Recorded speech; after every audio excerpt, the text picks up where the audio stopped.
This is Kyle Juszczyk, and you're listening to Nothing But Niners. This is Charles Haley. You're listening to Nothing But Niners. So now they've got to start from deep in their end of the field, and Garrison Hurst takes advantage of it. He takes the handoff, hits to his right, gets to the 20. He's in the 30, needs to cut in. He comes back up the right sideline, breaks a hard tackle, comes down to the 30. He's down to the 20. He's down to the 10. He's down to the 5. He's into the end zone. Touchdown! Touchdown! 49ers! 96-yard run from scrimmage. Garrison Hurst breaking tackle after tackle, sweeps down the sideline. Throws off bodies like clothes after a marathon. Young, back to throw. In trouble, he's going to be sacked. No, gets away. He runs, gets away again, goes to the 40, gets away again, to the 35, cuts back at the 30, to the 20, the 50, the 10. He died. Touchdown, 49ers. Third down, Alex takes the snap. Alex looking down in post, and it's good. Touchdown! Touchdown, 49ers! It is second down. Ryan takes the snap, throws the slant to the left side. It's Russell, intercepted. The 49ers pick it, and Navarro Bowman is redemption. Navarro Bowman running it all the way for the touchdown. No greater redemption. The San Francisco 49ers. We can do whatever we want. Click, click, boom. What's going on, faithfuls? It's your boys Mike and Tony. Guys, we are back to bring you guys some of our favorite draft prospects of this 2023 class, as well as the final mock for NB Niners. Tony, how you doing over there, man? Good. I can't complain. I finally had a full day off of work. I had some errands to do and stuff like that. And we're recording. Today's Wednesday, right? Yes, sir. Draft is tomorrow.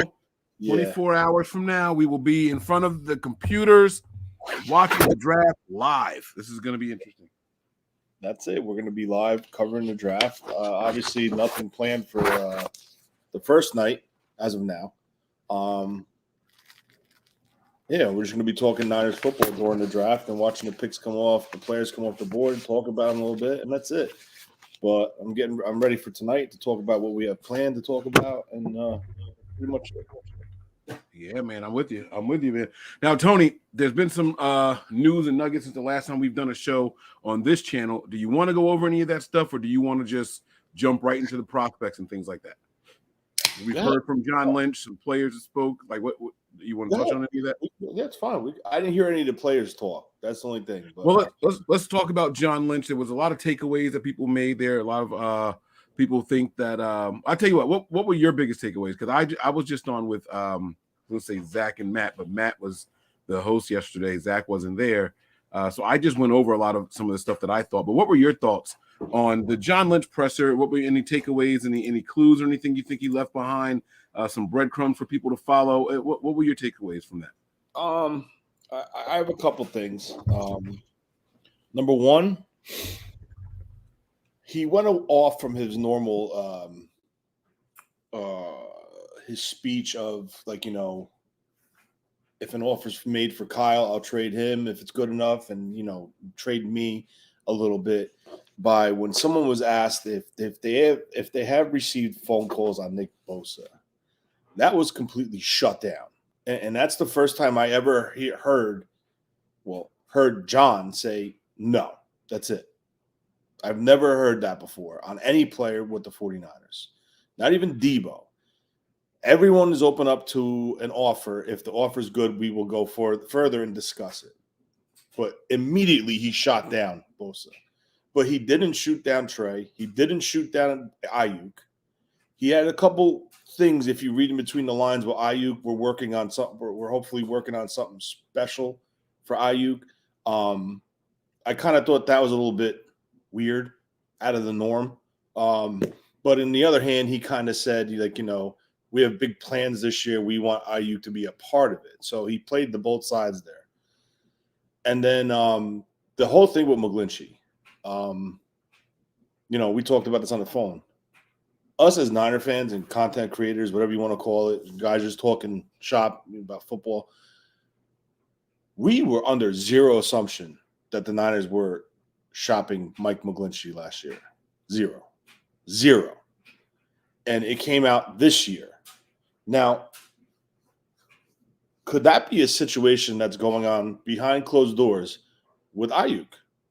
You know, he did not say Ayuk will be here. Like he made a little speech, and I'm not saying I want Ayuk to go, but if you look at the structure of the salary cap with this team and this roster, if they do extend Ayuk to a big deal, yeah, they could sneak him by for a year or two with minimal, but eventually you're going to have to pay him.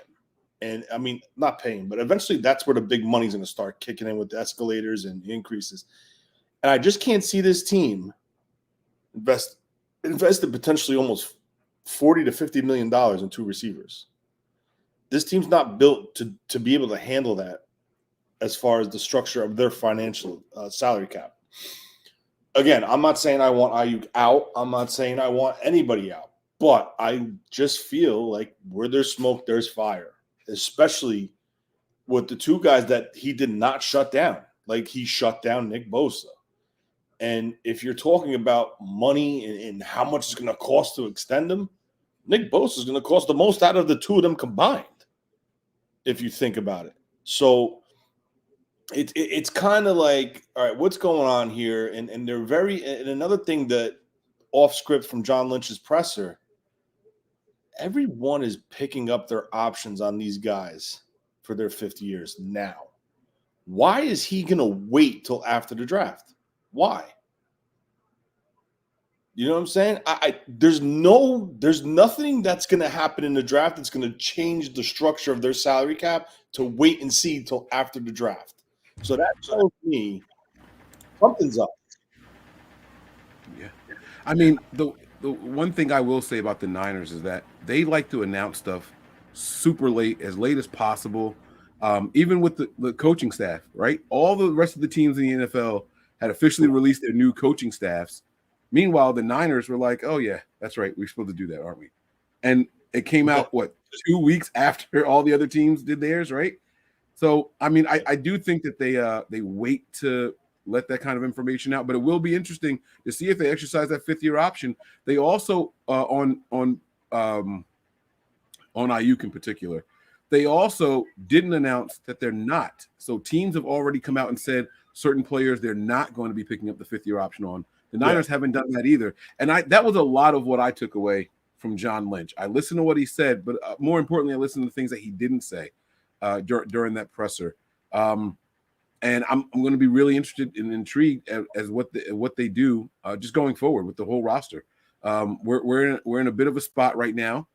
We don't have a lot of players locked down for the future, and I don't know how you're going to lock them all down. I just don't know how it's going to happen. Like you said, investing it's going to end up being what, $30 million in 2 quarterbacks a year. Yeah. I mean, 2 wide receivers. I didn't mean to say quarterbacks. 2 wide receivers a year. That's going to be pretty steep. It really, really is. And then let's just say they were negotiating for Brandon Ayuk. Let you be the agent, or you just tell me your thoughts, and you don't have to play a role or anything. But if you're Brandon Ayuk and his agent, and you're negotiating with the Niners an extension, do you want more, less, or the same as what Deebo Samuel got?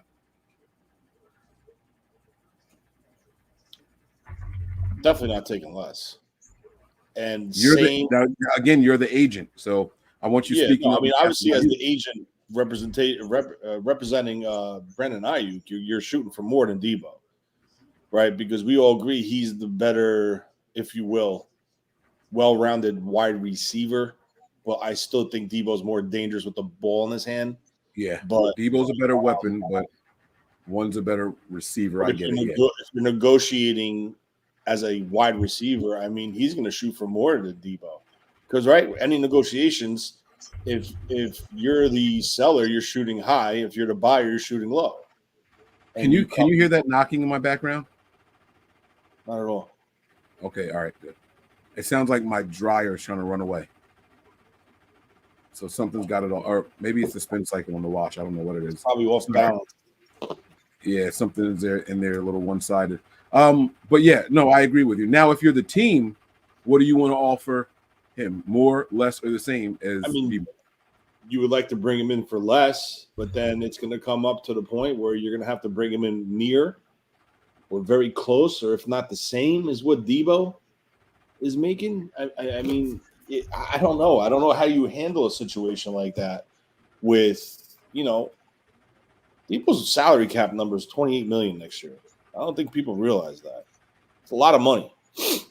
And everyone's, they'll restructure him. Yeah, well, keep kicking that money down the road, and you're gonna get caught. It's gonna catch up to you sooner or later. It's just what they got to make the decision, and I think this draft is going to tell you what their plans are for 2024 and going forward. If you see them jump up to grab a tight end, if you see them jumping up to grab another piece that it's a player on the back end of his deal where they have that room to jump out of it, that could be what could be going on right now. I mean, the linebacker group, I think they're safe. I don't think Fred Warner's going there. I think Drake Greenwood isn't even going there. I think Trent Williams, it's up to him. Whenever he wants to leave, he's going to leave. But Kittle, Armstead, you got guys in that range where, and by all means, hear me out. I'm not saying I want these guys gone, but you're going to have to get to a point where you're going to need to make a business decision. Take yourself away from being the head coach and being the player's coach, and this becomes a business decision. You can't keep this and keep this, and this. And that's why, they keep pushing that agenda of the Niners reached out to Baltimore for Lamar Jackson. There is no effing way in hell they could do a deal for Lamar Jackson right now. They can't.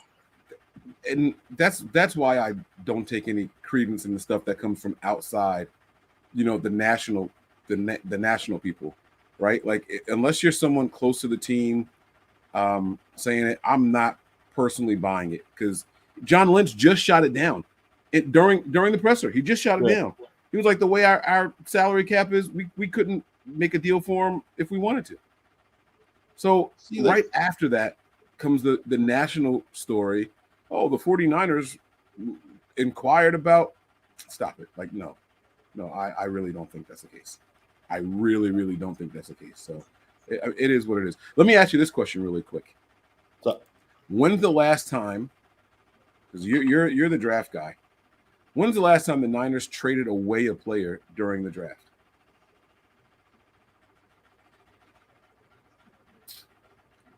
I know a player we acquired during the draft was Capri Bibbs, but I don't know the last time they traded away a player during the draft. It's very rare.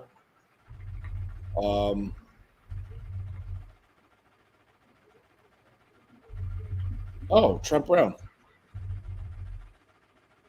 The year they drafted McGlinchey, they traded Trent Brown. Right. That's right. You are 100% correct. And just one thing about Trey Lance, I'm not saying he needs to go. He's not good. I'm not saying that. But if you look how this team went about this offseason, who they're doing their due diligence on in the draft process, who they signed, and the type of contract that they signed Sam Darnold to, I gotta be real with you. I don't have a good feeling about Trey Lance being here. And I'm taking all the outside shit and throwing it out the window.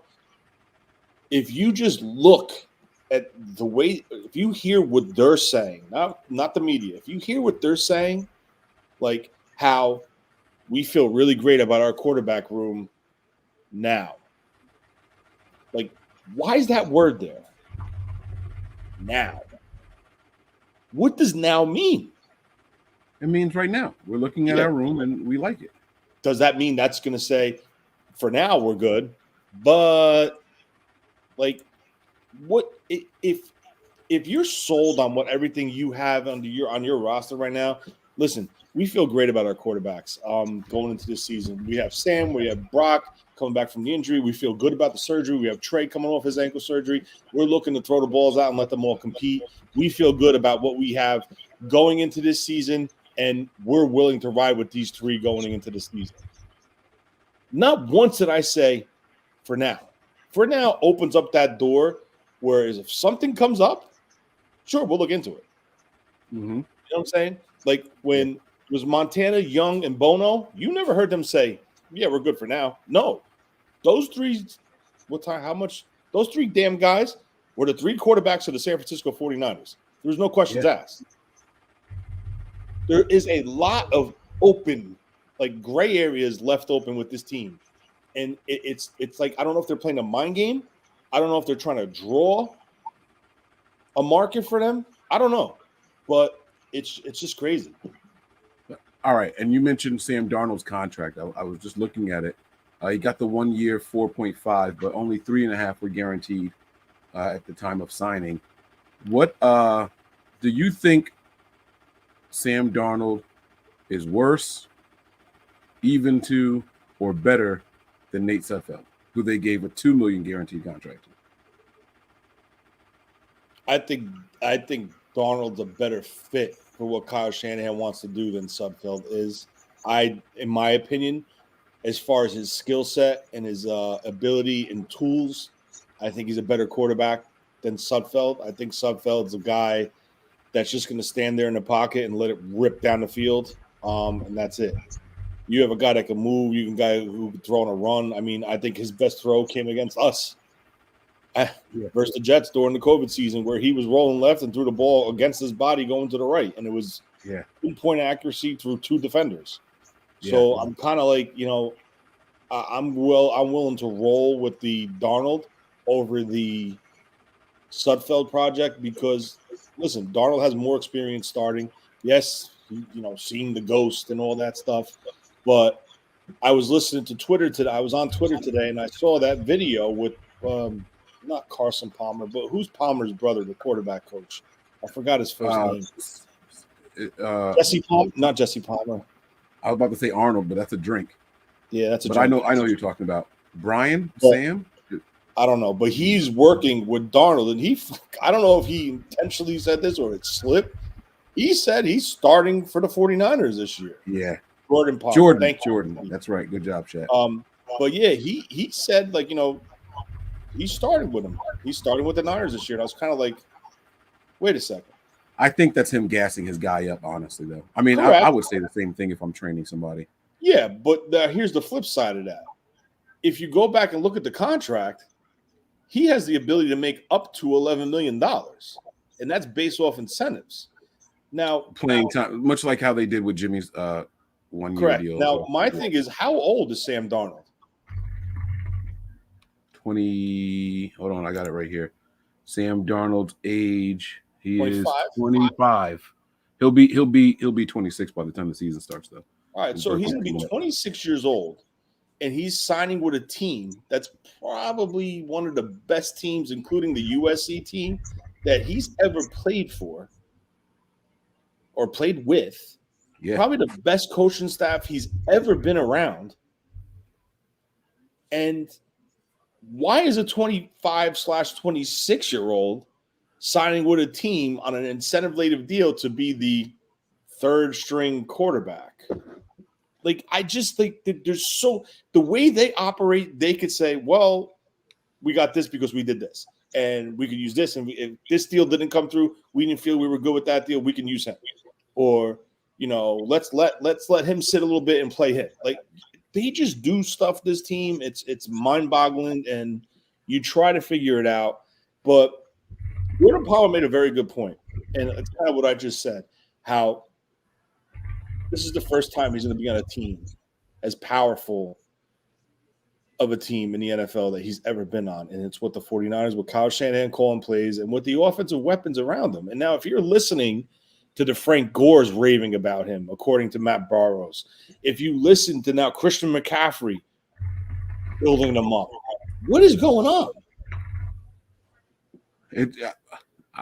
I have a simple answer, and it's that this team and the people associated with it are confident in their players, and whoever may be under center, they're going to get behind, and they're going to be confident in them. I've never heard anyone say, "Oh, this quarterback that's on our team, yeah, he's trash." He's not. No, you'll never hear that. But what I'm trying to say is, okay, we saw what Brock did. Granted, Brock's coming off that surgery, but now, it's Trey. But now it's Sam Darnold. But now they're looking at quarterbacks bringing in Demetrius Thomas Robert, DTR, whatever his damn name is, 3 or 4 times, meeting with him, bringing in this guy to meet with him, bringing in this guy to meet with him. Something is just not sitting right. And I'm going to tell you this right now. My hot take is this for this NFL draft. If the Texans can't get a quarterback in the first round, Trey Lance will be traded to one of those teams for a second round pick and potentially other picks thrown into a package. I'm telling you right now. I'm telling you. I just have that feeling, and I was listening to who's the guy on ESPN? Dan Orlowski, whatever his damn name is. He made a very valid point. And I can't confirm if this is true or not, but he said that it was Rand Carthon who was the biggest advocate for Trey Lance, who was pushing for Trey Lance. Now let's rewind the timeline. What happened when Rand Carthon got hired as the GM in Tennessee? Who's the first person that tweeted this? Trey Lance. So is it possible? Yes. Again, I'm not saying I want this trade to happen, but if you have those two teams that can't land a quarterback, and they publicly said, like, they're kind of on the fence with Tannehill, and they didn't like what they seen from that kid from the previous year, Mark Willis, the quarterback that they took last year. My thing is Malik. What'd you say? Malik Willis. Malik. Yeah. This is my thing, right? Everybody wants to pick their quarterback, right? And this goes for the Texans too. Everyone wants to pick their quarterback. Now, I'm going to use the Texans as a perfect example. You have DeMeco Ryans as their head coach, first-year head coach. They need a quarterback, but they also could use some weapons on defense. Now, he's a former defensive coordinator. What better opportunity? And look where he came from, a team that heavily invests in defensive line, pass rushers, linebackers, and stuff like that, where he can come out of the first round with 2 dominant defensive players instead of taking a shot on the kid from Kentucky or taking a shot on the quarterback from Stroud from Ohio State and saying, yeah, you know what, let's take him here. When you have an opportunity, and this is what Orlowski and Keyshawn Johnson were going back and forth with today, and it kind of made sense. You already had this guy in your locker room. You know what he's like. You know his makeup. You know his commitment, his dedication, his work ethic. And you could get that for a second-round pick who, by the way, played in your system that you currently have in Houston. I'm just putting it out there. I'm not saying I definitely want this to happen, but, it kind of lines up for that. I think the flip side to it is both of those guys know what the Niners would need in order to get Trey Lance, and I think that deal would have happened already. I really do. I don't think they would wait till the draft to do it. I don't think they would have done that. I think that if Carthan wanted him, I think he would have told the Niners already, and that would have been in the plans already. And I think they wouldn't wait till draft day to do it, because now what happens is whatever compensation you think you're going to give the Niners for him, for any of those players, by the way, I think that the Niners have to reset their whole draft board. Well, we're picking way down here. If we're going to move up, we're going to package these picks. This is as high as we're willing to go in a trade up if the right talent falls. Don't just pop it on me. Okay, now here's a second-round pick. And it's like, okay, well, now who are we going to go after? We just bashed them for trading up to a spot, not for a player, right? Like that was the big critique. Yeah, but I think that's different, Mike. That was different. They screwed up with that whole situation. I think they're prepared. I think they're prepared for 2 situations: having a higher pick than the 99 pick, and staying at 99 and making their pick. Because you got to look at something. The way they're selling this kid and the way they're talking about this kid, they're clearly looking to try to do something with him. And if it doesn't fall through, they keep him. So they're playing both sides of the field right now. So I think their draft board is set for multiple scenarios. That's just the way I think. Absolutely. Yeah. And the way this team runs their draft room and the way they operate and how coordinated they are, they're very well put together. I will tell you that. And they're very, very meticulous on their draft and how they set their boards up in their rankings. I think that well, no, I don't think I know. I know the Niners trade Brock, if they trade Trey, if they trade Sam, I'm going to be pissed. I'm going to be pissed that they're getting rid of any quarterback so early. To me, it's absurd. You have no idea how Lance is going to come back. You have no idea how Sam Darnold's going to look in the system. You have no idea how Purdy's going to come back. And to get rid of anybody with so much uncertainty at the quarterback spot from all three of those guys, it's super irresponsible to me. Super irresponsible. I just think that's a huge reach and risk, especially when your team was so damn close last year. It just doesn't make any sense. You go through four guys and you didn't have enough to finish the biggest game of the year, and it's like, okay, well, now let's get rid of somebody because if they were to do that, I think that's the most irresponsible thing this organization has done, including drafting Solomon Thomas 3rd overall, including drafting Trey Lance, whatever it is. That would be the most irresponsible thing this team has done since they've been here, and I just don't see them making that kind of decision like that. I don't, but I could be wrong. I could be completely wrong, and we're gonna find out. I see it as different because the way I see it is, if they go with Trey Lance, and now Trey Lance shits the bed like for real, and there's no injuries involved, you're not getting nothing for him. Now there's my issue is this, right? We're talking right now off of what we see on Sunday or Monday or Thursday.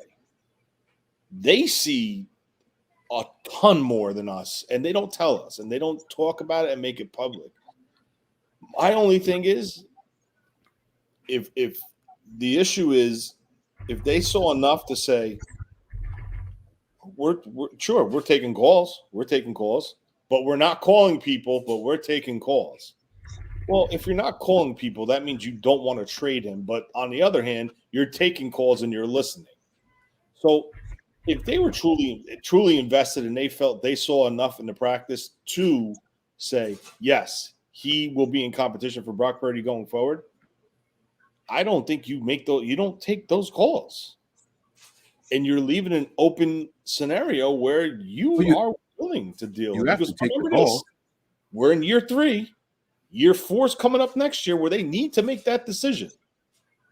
But that decision is a very costly one. You have to take every call that comes in. Every call. They're not taking calls on Bosa though, Nick. If someone calls and says, "Hey, we wanted to talk about potentially trading for Nick Bosa," no, they still took the call. They still got a call. They still heard it. They still said no. I got you. Okay, that's all I'm saying, and that's kind of what they do. Right. But that's basically what's happening with Lance right now, and that's what's happening with Ayuk. I hear you, but no, that's not it. Now, saying that's not enough is very different than no. We know right now the only solid no, like you said in the beginning of this, is Bosa. But if they get a call about Lance or Ayuk, it's like that's not enough. Sorry. And then they're deading it, because if it was enough, then something would have happened. Or let me ask you this. Excuse me. If Brock Purdy did not get hurt, do you think the Niners would take a call on him? On Brock Purdy? Yes. I think they take calls on anybody not named Nick Bosa. I don't think they would do it, and I still think that they should not be trading anybody. But they've come out and said it themselves. Everybody can be traded. That's what they said. Everybody, and then John Lynch said Nick Bosa, no hotline or whatever. He said something about that hotline is shut down, something like that. Whatever his quote was, but he's the only one. Yeah. He's the only one.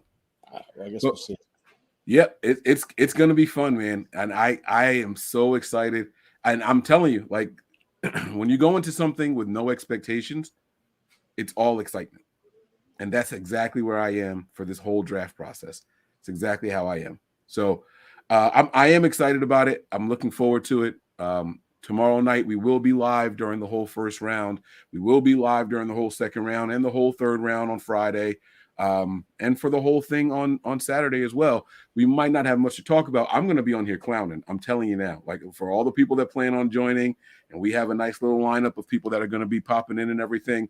I'm going to be clowning the whole time. I'm just going to be talking shit and having fun with it. You know what I'm saying? Let's go ahead and get to this.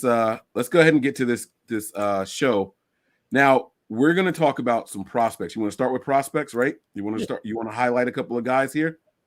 Sure. Yeah, we'll do that. That's fine. All right. So you pick the position, and we'll just highlight some guys that we think are ideal for the 49ers. We're not just going to talk about this guy's really good, right? Like we're not going to sit here and talk about who's the top tackle in this draft. With the kid from Ohio State, I think. So we're not going to waste time talking about him because he's too far out of reach. So we're going to look at a realistic set of guys who could fall to where we are or be close enough for us to trade up and acquire.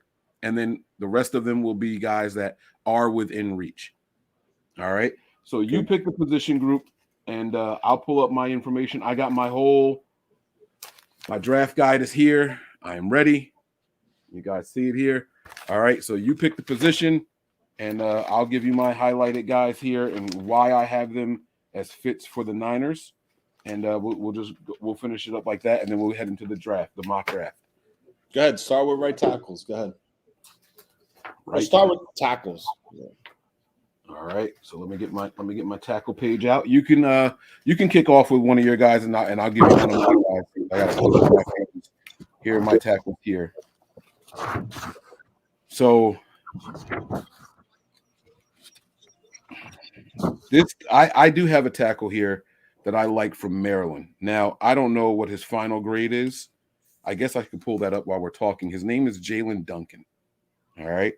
Now, I have a note here that says I would redshirt this guy.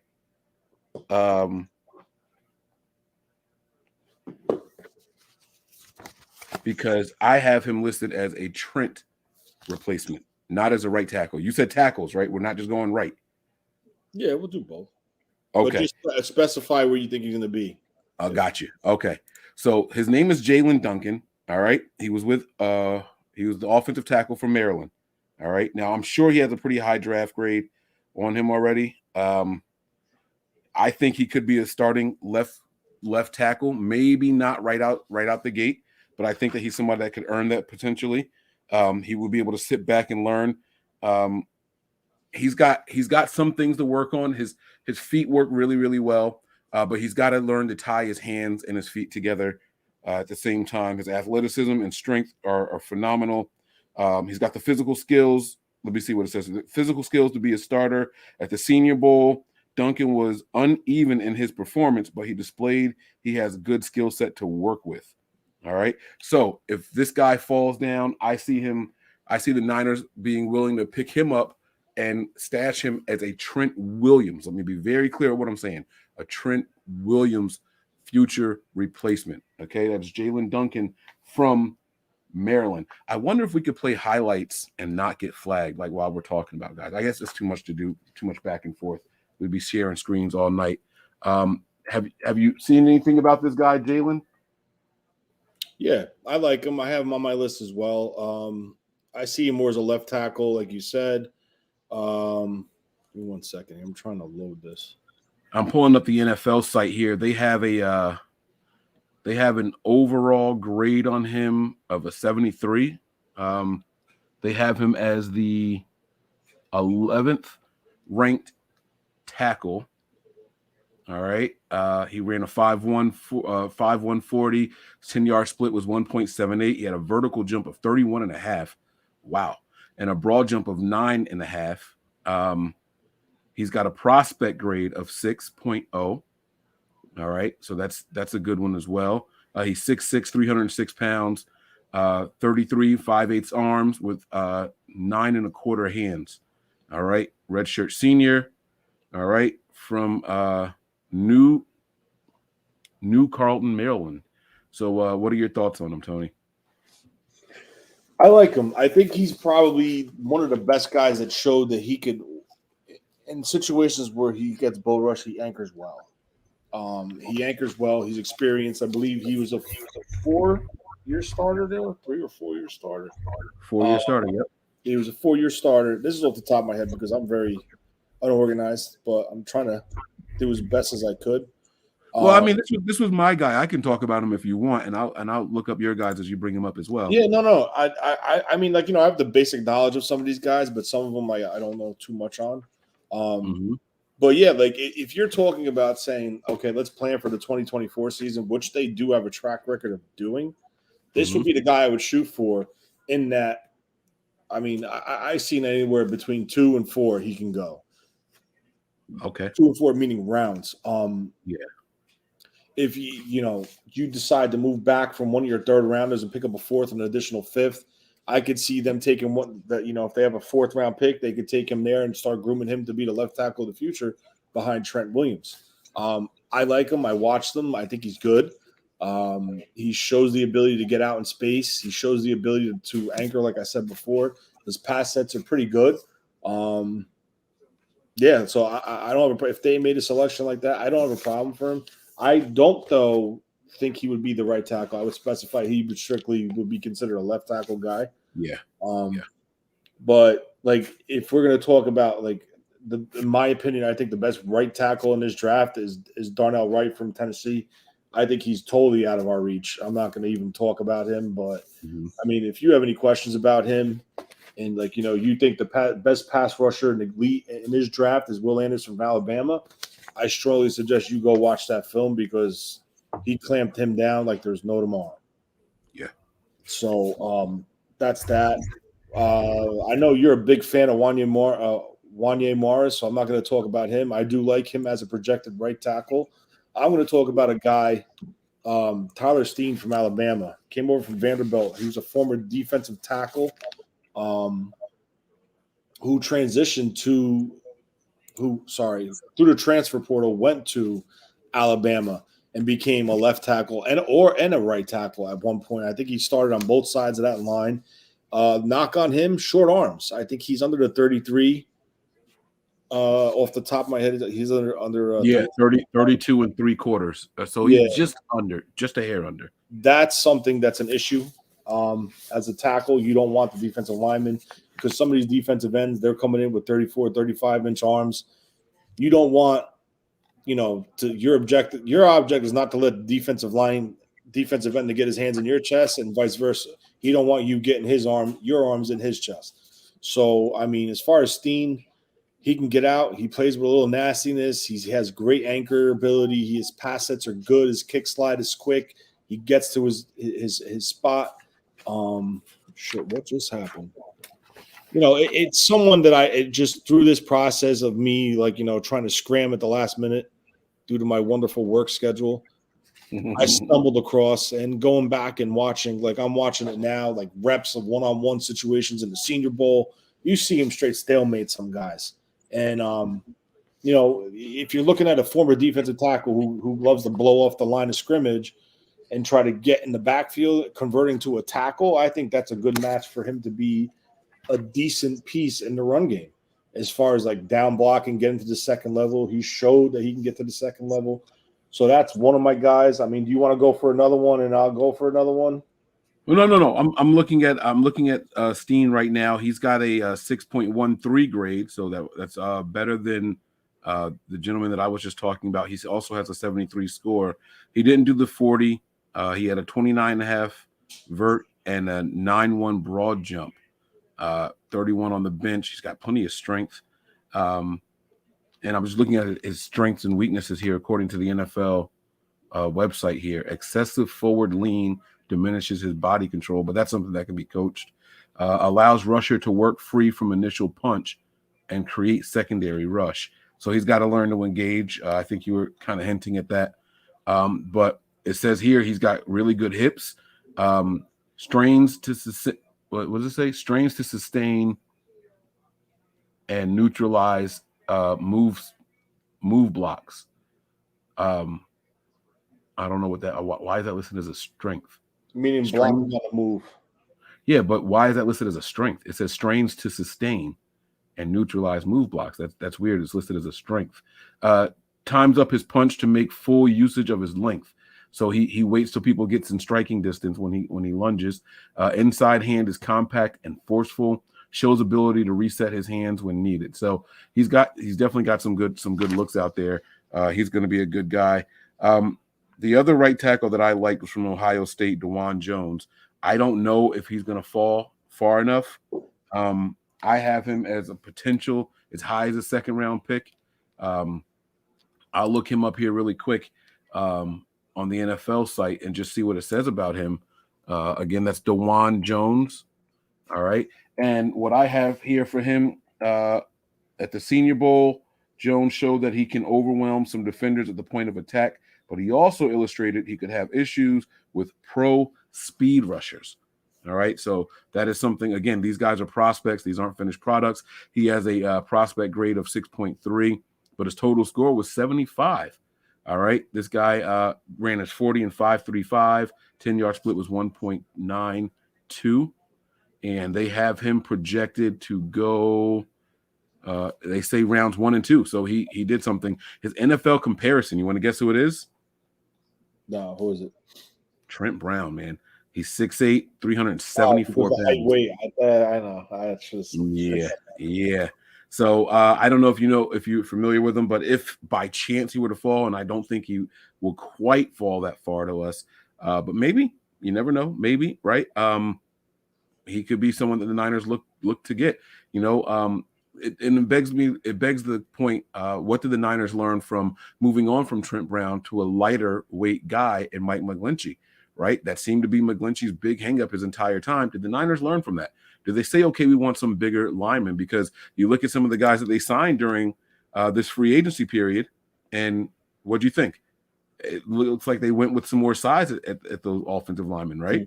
They got away from those athletic guys. So maybe, just maybe, that's someone that they're looking at, Tony, let me ask you this question. You listened to the John Lynch presser, and he said how he went and talked to Mike McGlinchey because he didn't want to hear that he could possibly be traded from someone outside the building. I know that we kind of speculated on this a couple of times, but who do you think, in the event that he was traded, would have been the replacement for him? And again, we're just speculating, but I'm wondering if that tells us anything. I mean, it's hard to answer that right now because you don't know when these conversations took place. Did they take place in the offseason coming into the 2022 season? Did it take place at the trade deadline going towards Halloween, where you're like, what, week 5, week 6? We don't know exactly when those conversations took place, so it's hard to really answer. Now, we'll do a scenario where we're going to guess. One scenario would be before the draft process, before the free agency process. Well, if they trade him, then they make a move to replace him, whether it's free agency, whether it's the draft. If it happened in season where it was the trade deadline and they 100% said, yeah, he's not coming back, we can't afford him, then you're talking about McKivitz, the Jalen Moore situation, or potentially taking Brunskill and putting him in at the right tackle spot and completely installing Burford at right guard instead of doing the swap, or they kick Burford to right tackle. These are all hypothetical scenarios. I don't know. We don't know. No one knows. And if they tell you they know, they're lying to your face because this isn't how that team operates. Mm-hmm. So, it's pretty plain and simple. No one knows. No one knew. And it would have been done by the hip. If it was done pre-draft, they would have added somebody. If it was done in season, they would have made the move in season accordingly to who they felt would be the best fit for that situation. Yeah. All right. So I've highlighted 2 guys already. You guys have heard me talk about Wanye Morris plenty already. He is someone that I think is also developmental. I don't think that he's someone that's going to come in and be plugged in right away, just to be clear. I think that whoever is already on the roster will start at right tackle. And then maybe if a guy like Wanye is drafted, he can move in later on in the season. You know what I'm saying? But I don't think that he's going to come in and be a starter right away. So I just want to be clear with that. That's why I'm not going to go in on him. I've done 2 guys at the tackle position. Tony, was there another one that you wanted to do before we move on to another group? I'm going to go to a late guy. I don't I don't want to keep talking about guys that are going to go like round 2, round 3. Oh, okay. Oh, I got some of those too. All right, that's a good point. I don't know what the hell they're going to do, but it's one guy I liked. I liked Steen, like I told you. I'm just going to ramble off a couple of them and just be brief about it real quick. Blake Freeland is the biggest question mark to me. That's just my opinion. I don't think Bergeron's going to be around. I think Wanye Morris could be there, but I know that's your guy, so I'm not going to talk on him. Another guy, John, I can't say this guy's name. John Ojukwu from Boise State. Oh, I know who you're talking about. Yeah. Someone that I watched a little bit, and I did a little nitpicking on him, a little background check on him. You know, former wrestler. You want an offensive lineman? You want to talk about leverage? The best place to go is to a wrestling guy where wrestling's all about leverage. And that's something I like about him. I like Nick Saldiveri, even though a lot of places haven't moved inside the guard. I would like to see him at right tackle. And a little dark horse, Asim Richards from North Carolina. I watched him in the Senior Bowl. They played him on the left side a little bit. They gave him a couple of reps on the right side. I like what I saw from him. He consistently his reps were solid. Wasn't perfect, but for a late round pick, that's someone I would consider taking a fly on. All right. But And then Freeland, real quick, my thing with Freeland, I'm not a fan of the height-weight ratio. I don't like a guy that's pushing 6'8", 6'7", a little in the upper 6'7s, and you're telling me he only weighs 302 pounds. I'm not a fan of that. And the reason why I'm saying I'm not a fan of that, because if we wanted that, we had that. A tall guy, lightweight, that tells you the guy doesn't have the strength to anchor. Now, the flip side of this is if the 49ers do draft this kid, I'm going to tell you why. It's because of Joe Staley, because Joe Staley's been working hands-on with this kid through this whole draft process. Right. So if Joe saw something, I'm sure he got in the ear of John and Kyle because they're all friends and said, listen, this kid's got it. Now, the positives he has pretty good technique and in his pass sets. He's got the athletic ability to get out and lead. He can get the second and level. He's not going to get beat by a speed rusher. He can improve a little bit on a run game and get in a push and more of like a gap power scheme. But my biggest issue with him, you see him tend to lean a little bit. And that's because of the 6'7", 302 frame. Yeah. If you're telling me he's 6'7", 325, I'm like, now we could talk.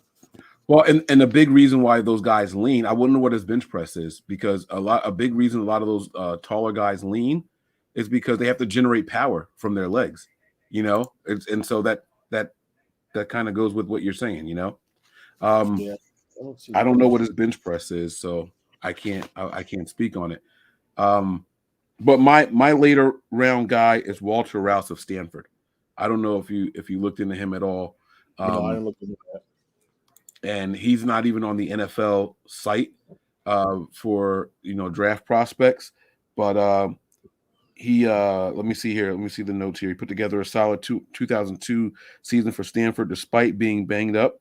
He might fit best as a right tackle in the NFL.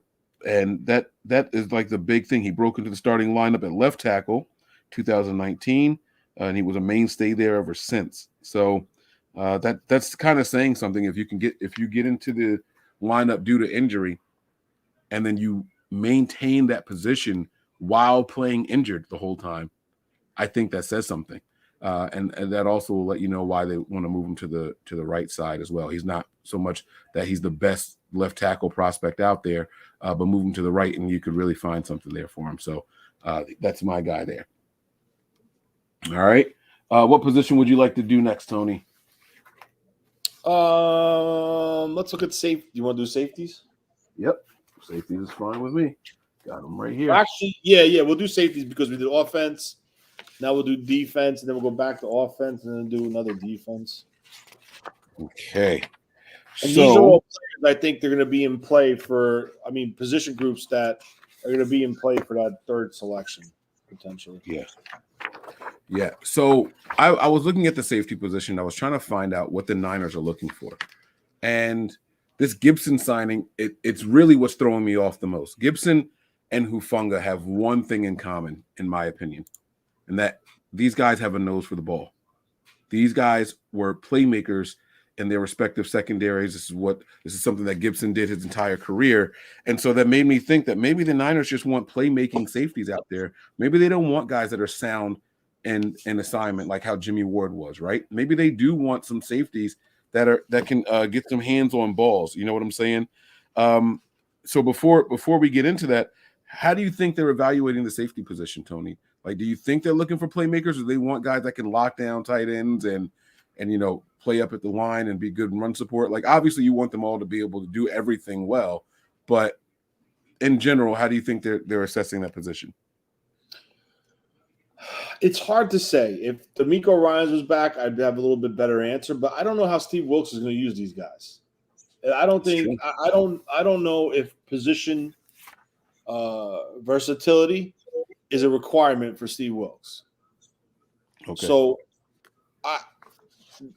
that's where I stand on this. So it's hard to give like what I think they're looking for. I'm just going by what I think would fit what they're looking for, or what I would like to see or add to that secondary. Right. But I mean, go ahead. I'll let you go first, and then I'll go. Then you go. Then I'll go. All right. So the first guy that I'm looking at here, and he is within range of the 49ers, is J.L. Skinner from Boise State. He's 6'4", 200, so he's got a bit of a thin frame there. But this is a guy that I think is making plays on the ball. This is someone who has a nose for the ball. In 2022, as a senior, he totaled 65 tackles. He had 4 interceptions with 5 passes broken up, 5 PBUs.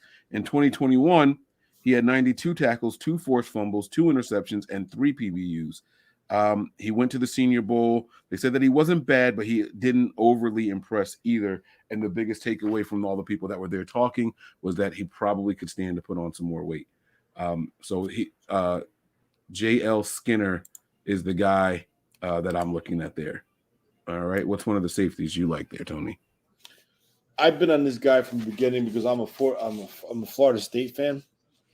And I just think if you're asking to replace Jimmy Ward, you have to look at Jamie Robinson. You have to. Former, I think, 4-star, 5-star recruit to Georgia, transferred out from Georgia. Now, I don't know why he transferred out. We don't know. Maybe he wasn't good enough. I don't know the ins and outs of that. So I'm not a Georgia fan. But he's that type of guy that can play deep, can play both safety positions, can play a nickel linebacker position, can play a dime linebacker position, can play the slot.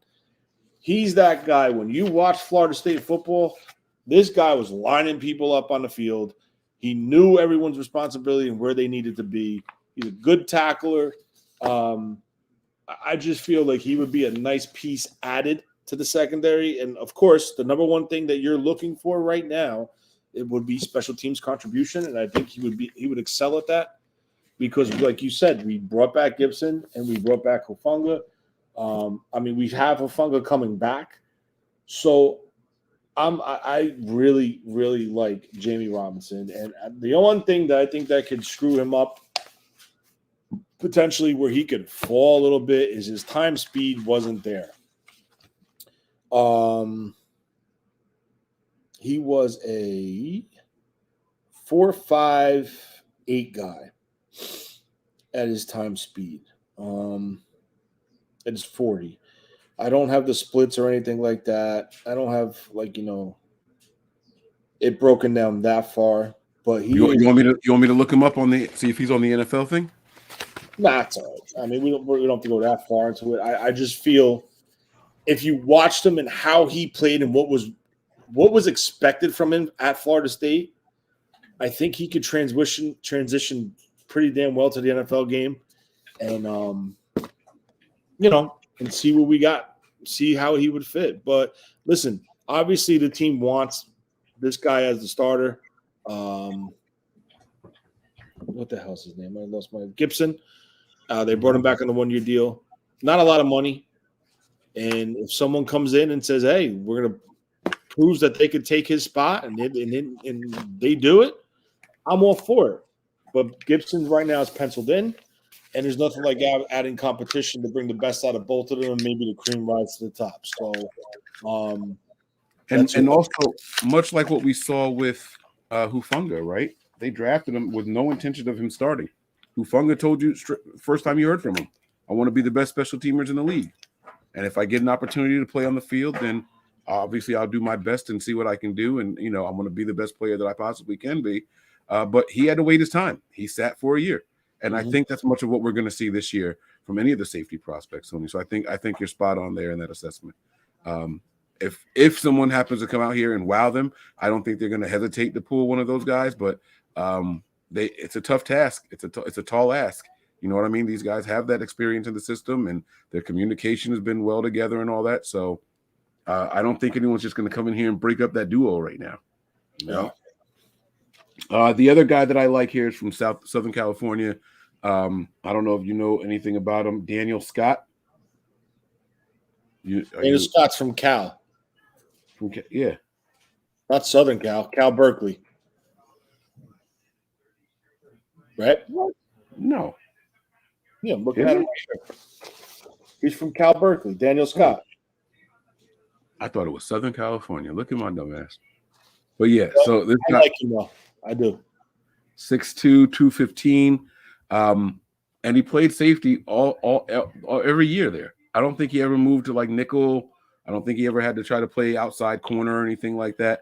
He was someone who went in there, he found his niche, and he stayed there, and had a decent, solid season the last season here. It says here, strong senior year that really helped him become a prospect for the NFL.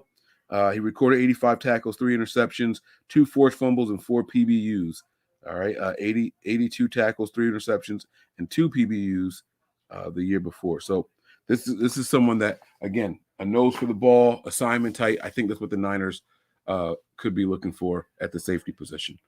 Was there anyone else you wanted to highlight in that group? You touched on Daniel Scott. Just real quick, I'm not going to go into a full breakdown. Just a couple guys that caught my eyes. Jair Brown from Penn State, someone that caught my eye. High motor, doesn't give up, plays whistle to whistle, something I like. Great tackler. Little suspect in coverage, poor time, speed, 4.65. That's a flag.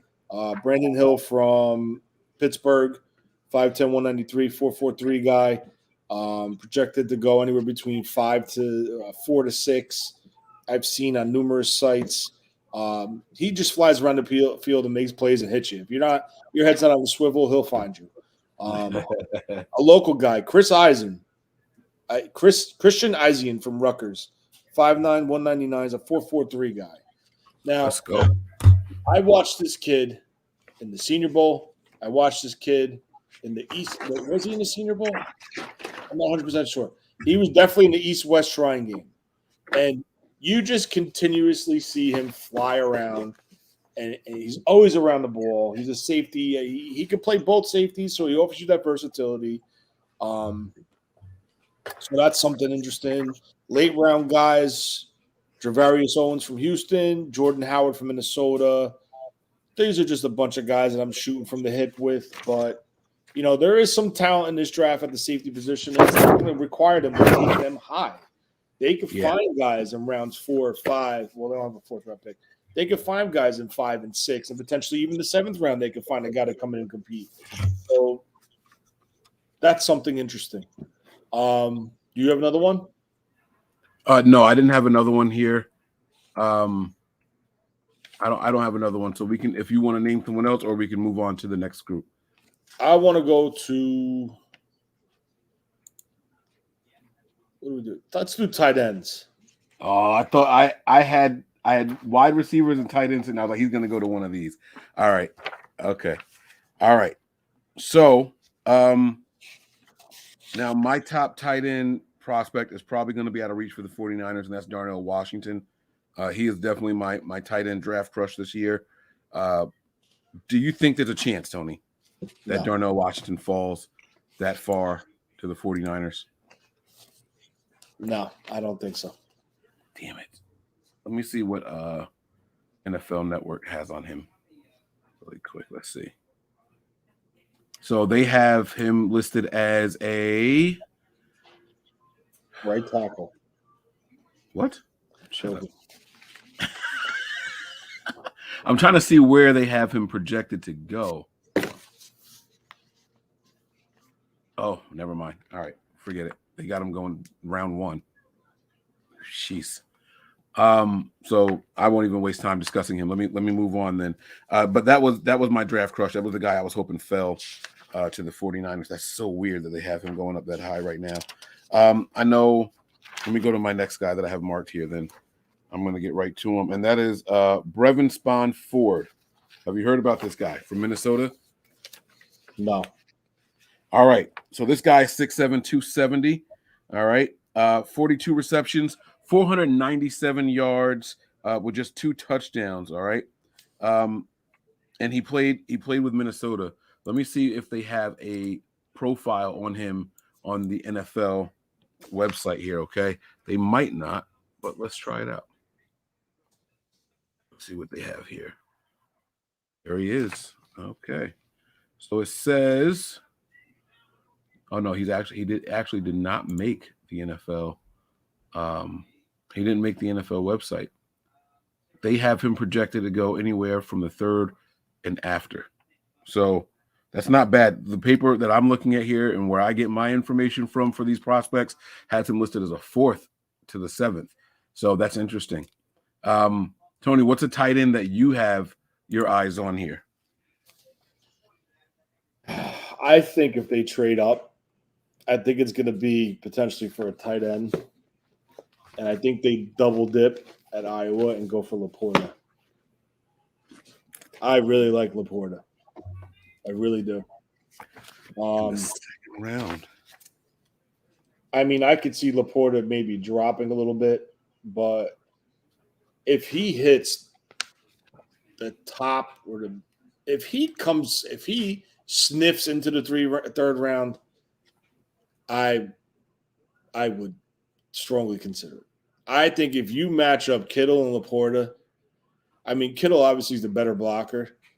Laporta is a guy that shows he can block, but you got to understand something about that Iowa football program. If you don't block, you don't play for the tight ends. Mm-hmm. They are crucial parts in their scheme and their run blocking. And, you know, if you look at what they produced, Kittle, Hawkinson, Laporta's coming out. Who's the kid? Noah Fant, who just couldn't stay healthy. But when he's healthy, you see that kid play. These guys it's like tight end U at freaking tight end U is Kittle's thing. But I know what you mean. They pump out tight ends, man, and they're all solid tight ends. Kudos to the coaching, whoever the tight end coach is there. He just does a great job developing guys. Sam Laporta, huh? 6'3", 248. He's got 4.59 speed. It's someone that I like. A guy that I picked up in the Senior Bowl. If Laporta's not the guy and they don't want to do the Laporta thing, two guys I say you go in on. I will go in on Payne Durham and Davis Allen from Clemson. Payne Durham's a red zone machine. I like him too. I like Durham. He's a red zone machine. He timed poorly. Both Durham and Allen timed poorly. They're not speed guys. Both of them are ran into 4.8s. But these guys get open. I like the way Davis Allen blocks from Clemson. If they're looking for that move tight end, I would look at Braden Willis from Oklahoma. Very underrated tight end from Oklahoma, 6'3", 241, in that mold of like that Delaney Walker type tight end, like that undersized, smaller statue tight end, and just like, he's not your inline tight end is basically what I'm trying to say. With Laporta, with Durham, with Allen, all those guys could be inline tight ends. Are you talking about Davis Allen? Yeah, from Clemson. Yeah, I like him too. He's projected in the 5th round. He's someone the Niners can get. And the one guy, there's 2 guys I have question about. There's a lot of hype on this kid, Cameron Latou from Alabama. I just can't. He's like the jack of all trades, master of none. right? Does that make sense? You see him flash. He's got the speed. He timed that. Oh, no, I'm sorry. He didn't time well. That's the other guy that timed well. He timed at a 4.78. He's got that lean body. He looks like a bigger wide receiver, more like, bigger statue wide receiver. And the other guy is the Schoonmaker from Michigan. From Michigan, yeah. I just can't. I don't know what it is with him. Like he's a solid tight end, but people are saying the Niners are going to take him with his first pick in the third round. I just can't. I don't see that. It's not showing up because of the stupid ass green screen. Oh, that's terrible. But you can see the logo though. I would say you can see the Clemson logo. Yeah, he's one of the guys that I had flagged here. I don't know if I've looked at him a lot. I don't know if he's going to be. I'm talking about the Michigan guy. What is it, Shoemaker or whatever his last name is? I just don't know. I don't know. And my sleeper, if the last pick type of guy, I think I told you about him before, is Trey Knox from Arkansas. He's the wide receiver converted to tight end. I don't know if he's going to be even drafted in the NFL, but he's a guy that I really, really like, and I'm hoping that a good team takes a flyer on him. I think he's going to surprise a lot of people if they put him in as a tight end, as a tight end there. Yeah. Let's get right to the fun. Let's get right to the fun and go edge. Oh boy. All right. I'm telling you, there's a lot to like about a lot of these guys. Oh man, my edge. Where's my edge paper? You go first while I find it. Let me see. That's running backs. Oh, cool. I'm tired. Okay, quickly. The Niners have currently under contract Nick Bosa. They have an opening after losing Ebukam. They lost Omenihu. They lost Jordan Willis. They have signed and added to the roster Cleveland Farrell, Austin Bryant, Kerry Hyder's back. Who else do they have? I think that's it. That's worth mentioning at least. Alex Barrett, I think that guy's name is, but I don't know why they keep bringing him back, but whatever. So the 49ers right now. Not nice, Tony. No, I don't know why they bring him back. And they line him up as defensive tackle, but they list him as a defensive end, and he's 6'2", 250 pounds. Where are you going as a defensive tackle? But whatever. So the Niners have a decision to make. What route do they want to go? In my opinion, this is a position group that the Niners could double down on, meaning take two in the draft. Now, I'm not sure. I wouldn't be, as the fan base, we shouldn't be shocked because they have proven to do this where they double down on positions. They've done it with corners. They've done it with running backs. They've done it with quarterbacks before, I think. No, did they? No, not here. They didn't. But they have done it with numerous positions. Offensive linemen they double down on. So the question is this. Do they want a starting big defensive end, or do they want to go the route of trying to find that guy to replace that D Ford speed guy in situational pass rushing snaps? Are you talking like an outside linebacker more? Yeah, but there's some guys that are listed as base 3-4-3 ends that offer that speed. Now, if they go the guy that, they want to say, let's try to get like the Ebukam type guy and bring him in and let him play where they are a little bit undersized, but they still can be an every down edge rusher. You're going to look at guys, for example, Isaiah McGuire, who I like. He is one of my draft crushes in this draft. I don't know if the Niners are going to get him. I think he could potentially be there for the 49ers. He's one guy. Another guy, if you're looking for more of a speed guy, I would look at a Yaya Diarby from Louisville, who has probably, according to time, an elite first step. According to his time, his 10-yard split was like insane for a 270-pound defensive end. He timed very well in the 40. I think he went a 4.5 or a 4.49. and one more guy, Byron Young. Oh my God, that's my guy, Byron Young. Yeah. Here's my gripe with Byron Young. If Drake Jackson has the off season that we all think and we all hope he's going to have, he could be your starting defensive end. Yes, sir. And that's where you look at a player like Byron Young, who is 6'2", little over 6'2", 254 pounds, but runs a 4.43. And SEC competition, he will be in that range to take. That's just speed. Like, there's other speed guys as well. Lonnie Phelps. I haven't heard you talk about BJ Ojulari. What do you think of him? He's not going to be nowhere near that. Not going to be near what? I don't think he'll be near that third round. What? He's got a second and third round grade on him. I seen him going in the twos, mid twos. I don't say I see him. I'm saying I saw him in multiple mock drafts, watching the NFL Network doing. I seen one person take him on the bottom of the first round. Wow.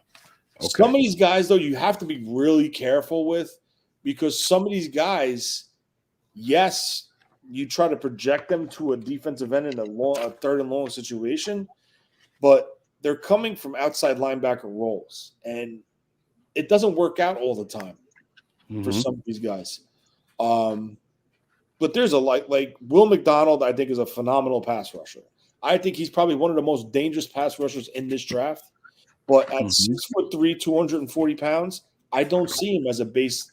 I don't see him as a 4.3 defensive end. I see him more as a 3.4 outside linebacker. Everyone's asking questions. Everyone's doing mock drafts. I've been looking on Twitter. They're all shooting for the Zach Harrison of Ohio State. Okay. If you want to draw a picture of an NFL player, of a defensive end, you're going to draw Zach Harrison. He's 6'6", 274 pounds, 4'6", has a wingspan, if I'm reading this correct, 86 and a half. If I'm reading this correct, a wingspan of 86 and a half. That's like fucking insane. Yeah, that's nuts. But the problem is, when you watch him, you don't see what they're selling him as. Right. Now, maybe because he was their top pass rusher, he never came off the field, he wore down, he couldn't handle the load. I don't know. I'm not an Ohio State fan. But, like I said, you want to draw the player, you're going to draw the Zach Harrison. But what he offers you is the size, the athleticism, and the ability to kick inside. And that's something that the 49ers like with their defensive end. So that's why I think people are jumping on him and putting him in the picture to do that and to make him an option. But another guy, just real quick, watch out for Isaiah Foskey, former Notre Dame player. I don't think he's going to be there. I don't. But if he's a guy that starts to fall, this could be a guy that they can go like. Jed York, former Golden Domer, graduated from Notre Dame. The 49ers love Notre Dame. Love it. I don't know why, but they love it. He was at their what do they call that? The rookie. The local pro day? Yeah, he was at that. They didn't participate, but he was there. Now, if you're projected to go in the high twos, why the hell are you there? Could something be going on if he hits a spot? Most of the projections are wrong anyway. So I mean, that's why you have to go out there and do your due diligence, you know.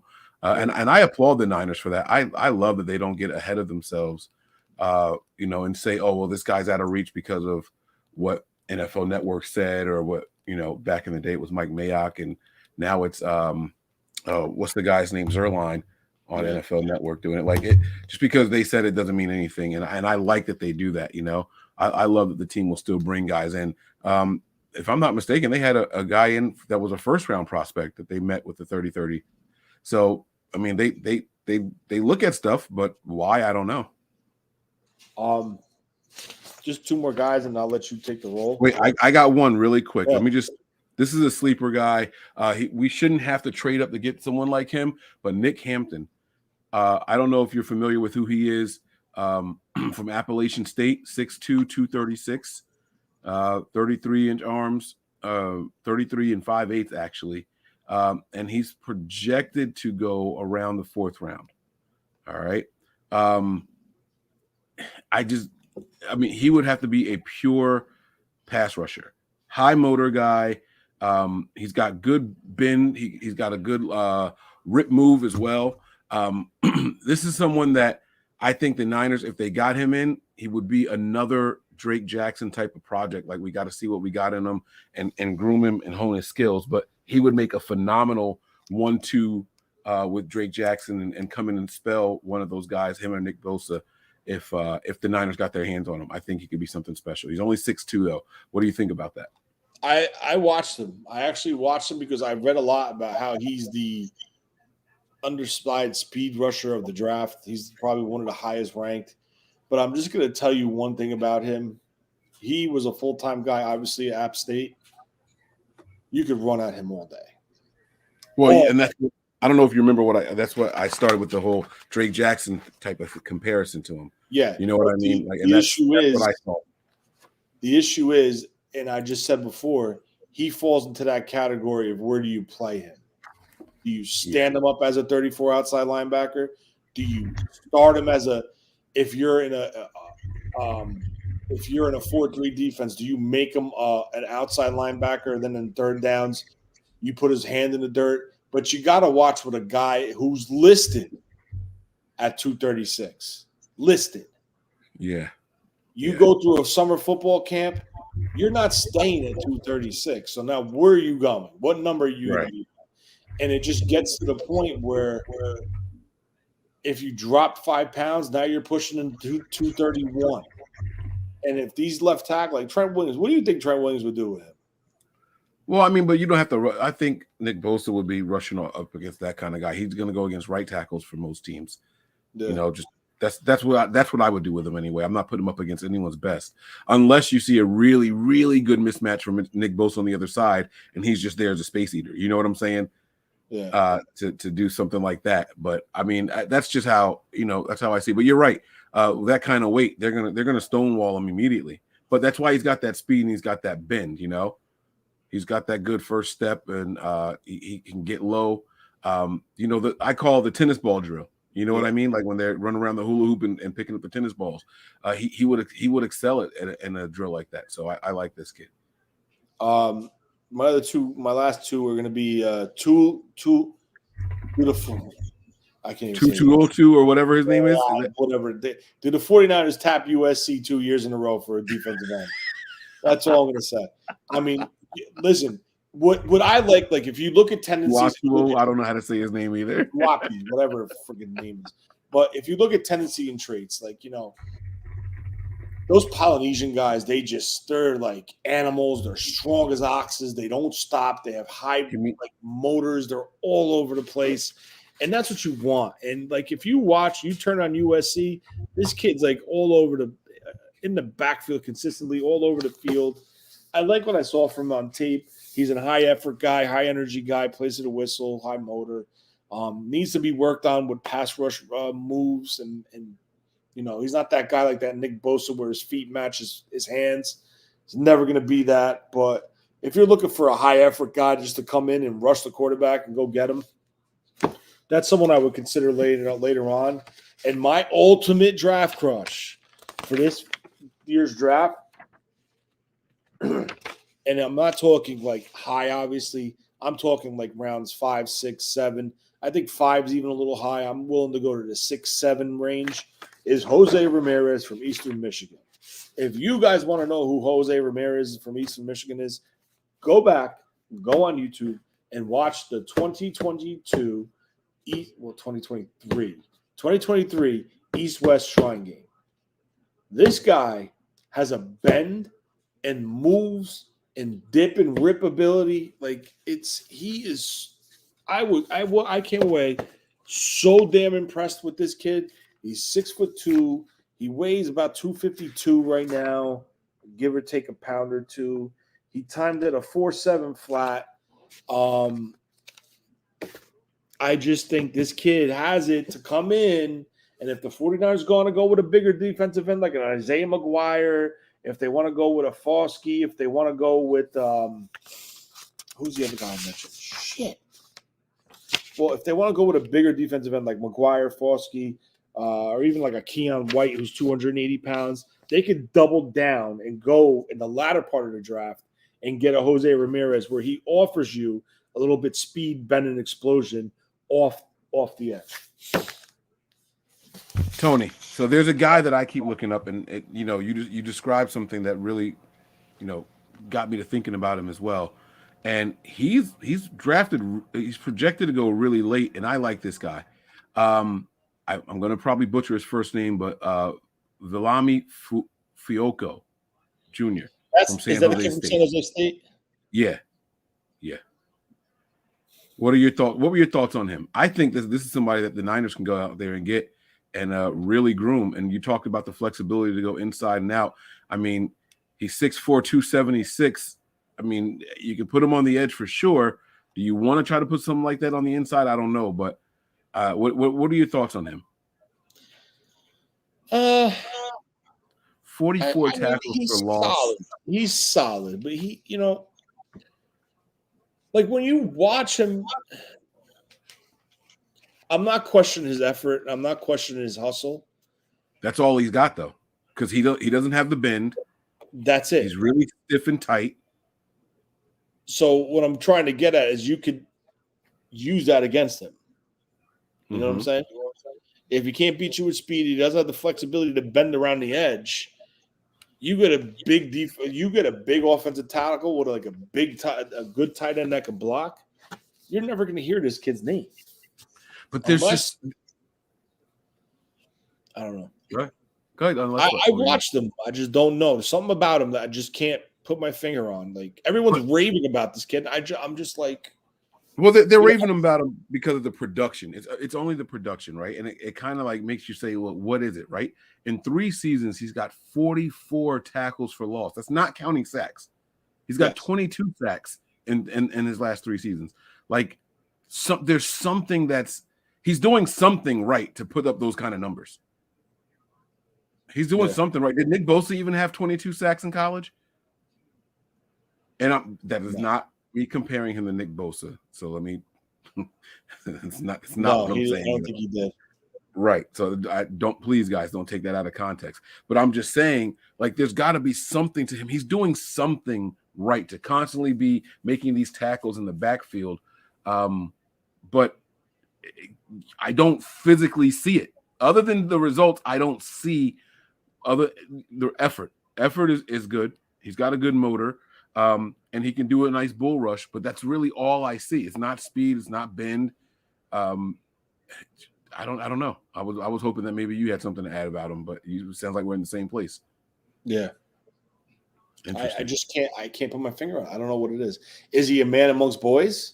I mean, obviously he's got strength. He's Polynesian.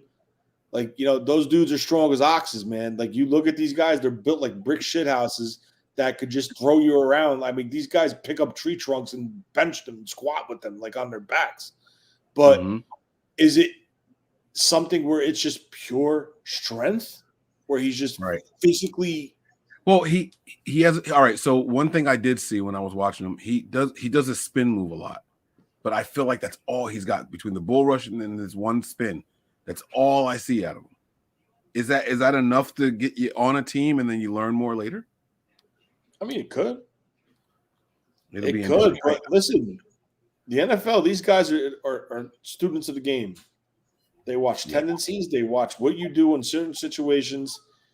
That spin move, you might get it off once or twice, but they're going to clamp them down. They're going to, I don't know. I want to like him, but he's too much of a one-trick pony. And I don't know. He's strong, but I don't know if he's that strong to continuously win at the next level with a bull rush. Okay. You know what I'm saying? Yeah. Do you want to jump to the draft now or what? Yeah, good. Yeah?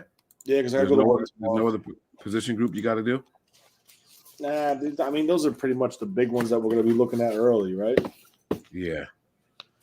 All right, so let's do this screen share here. Tony, you are going to run this entire mock draft. Now, I will give some input from time to time. All right. Let's take this border off. Let's have some fun, man. Let's have some fun. Actually, you know what? Let's not even go with that border. Let's just add this to the stream here. Now, I will blow this up so you can see the screen better, Tony. All right. I got the 49ers selected. We're going to do all 7 rounds. You're going to do normal speed. You want it fast, slow? You'd let me know how you want it to go. Go fast. I'm not going to trade up. No? Okay. No, I might move on. This has a pause option on it, right? Yeah. All right. Let's see what we got here. All right. Now, let's hold on. It's already going fast here. Just want to see who they had coming off first. Bryce Young, huh? You think that's how it goes? Think Bryce Young is going to go? I think they'll go with Bryce Young. I think they're going to take Stroud. I think they're afraid of that. Excuse me, that size. I really do. But I like Bryce Young. Don't get me wrong. But I think they're afraid of that size. I think they go somewhere different. All right. Here we go. Let me know when you want me to pause it. The first round is officially over. Does this tell me people draft? Oh, let me zoom out some. I got it like blown all the way up. Can you still see that all? Yeah. God, my fucking eyes are going. Welcome to the club, baby. All right, so we're just gonna go straight to our pick. Yeah, just go straight to our pick. All right. This is actually good practice for tomorrow. All right, here we go. Now, we're coming up soon. Okay, we're coming up soon. Corner, tight end, Tucker. There it is, right there. That's my guy. He's gone. All right, how do I exit off of that? How do I get that off of here? That's on the bottom. Oh. All right. Let's see if there's anyone else that went. Tyler Scott. Laporta. There's your guy, Laporta there. Keon White. That's the guy we were just talking about. Yeah. He came off there. I just wanted to see if there was anyone else that we recently mentioned. Jordan Battle. That's one of the safeties. I think we just talked about Jordan Battle, right? No, I didn't get to talk about him, but he's somebody I like too. But Darnell Washington went all the way at 62 in this. Okay, all right. Back to our pick. Pittsburgh wants to trade back. No, get that out of here. Okay. The Niners are on the clock. I'm going to zoom in on this side over here so you can see a little bit better. Where do you want to start? Damn. No, just stay on all. And just scroll down a little bit. Oh, my God. See, it's totally different. I haven't done a mock draft in a while. Yo, my dog just farted, and I want to get rid of him every time this happens. All right. There's my guy, Nick Hampton. There's Byron Young. Wanye is there. Now, this is cool because there's a lot of names here that we've talked about going with at these positions here. And we have 3 of the next 4, so we're likely to get whomever we want there. All right. Now, you said all right. What are you looking at? What's got your attention here? All I know is I'm going blind because I can't have this fully blown up. I have nothing. All I see is just me, you, the border, and the screen and the thing, and I can't even see it. Oh, well, I asked you if you could see it. I can blow it up more. Hold on. Look at that. Holy Christ. They still have that guy on there? That's crazy. Ooh, now this guy right here. Oh wait, shit. Now I gotta go over and shrink it, yeah. Bro, this kid, I like him a lot. All right, I think I know where I'm gonna go. All I right. think I know where I'm going to go. The best available is that safety from Georgia, right? Yes. I'm going to go with him. Take him. Chris Smith. Yeah, I'm going to go with Smith. Did they offer a trade now? See Of what the course, trade that's is. what trade offer is. They're No, back again. I don't And they want want to give us Mitch Trubisky, bro. Get going. I'm going to take Let me zoom in again here. Let me zoom in and scroll That's over. good. That's good just like that. That's good. Okay. Carter Warren. Let me tell you something about Carter Warren. Carter Warren is from Patterson. He went to Passaic County Tech High School. He's a New Jersey boy. Just wanted to throw that out because I know how you I like that. Yeah, that's someone I got to look out for. Zach Kuntz is on there. Kuntz. Now, there's your guy, Steve. I think I'm going to roll with Steen here, but it goes against the grain of what I like with tackles. I like tackles with longer arms, but I just think with his mentality and the way he plays the game, I think he'll be all right. So let's take Steen there. I think that's a solid pick, though. I'm not going to lie to you, Tony. All right, let's zoom out. And the Giants are here.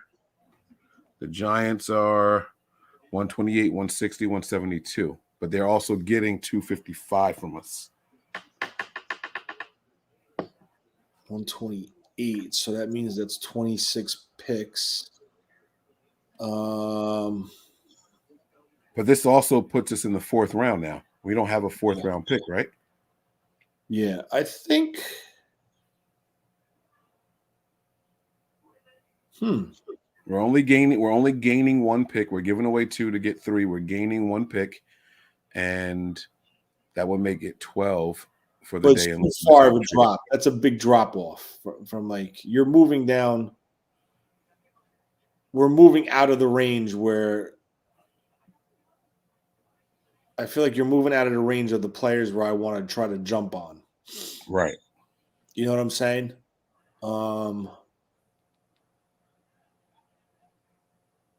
So I'm gonna I think I might reject that.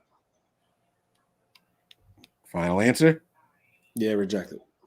All right.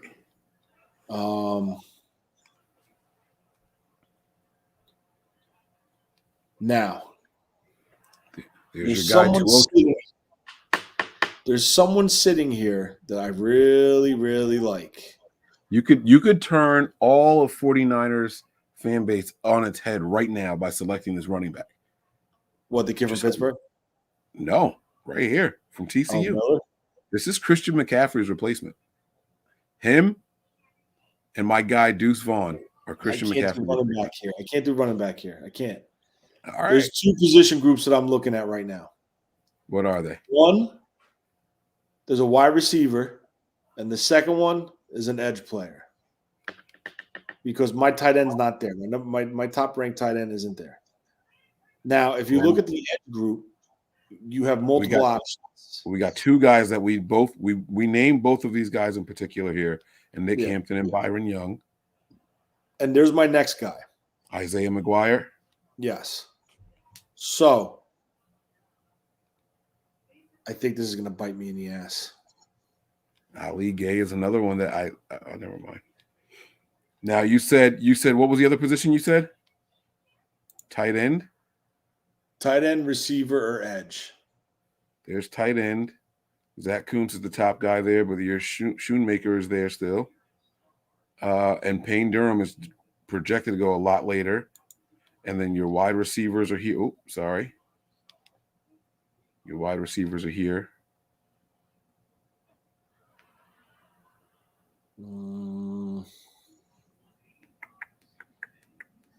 Rakim. Puka Nakau. Yeah, I think there's a big drop off with the wide receivers. Sheesh. I'm telling you right now. If there's a big drop off, then you probably should be taking one, then, right? I'm a huge Mingo guy. I think Mingo. I like Mingo. Ole Miss. That's where what's his name went, right? The Seahawks guy. I like Mingo. Yes. Look at his Raz. Look what?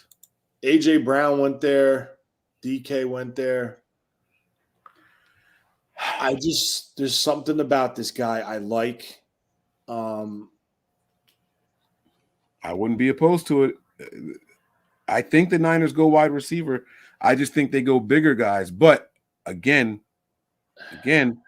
this guy, look at what they're saying about him. Elite catcher of the ball with adept ball tracking, control, timing, and coordination.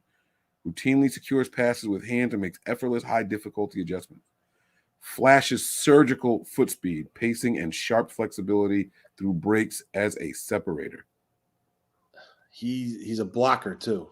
That's another thing I like. He's a blocker. Go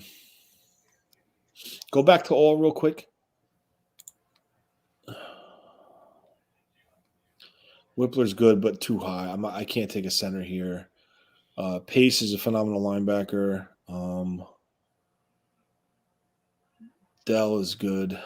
Pickens is good. Wanye's gone? Oh, no, there he is. Okay. Wanye is still there. He's going to be down away, yeah. Shit, man. What do I do? I'm going to go.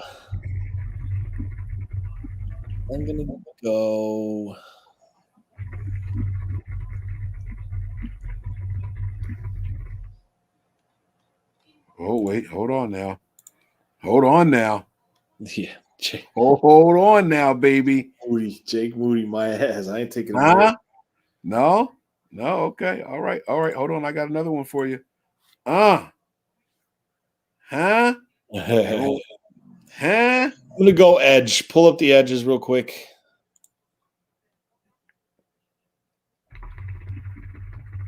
I think they need the speed off the edge. I'm a big, like I said, but they met. Oh man. Fuck. Let's see what the write-up is on Nick Hampton really quick. Nick Hampton, 6'3", 235, 34-inch arms. Hampton has an elite combination of explosiveness, twitch, and proportional length, and he can leverage the burst and length into awesome power at the point of attack.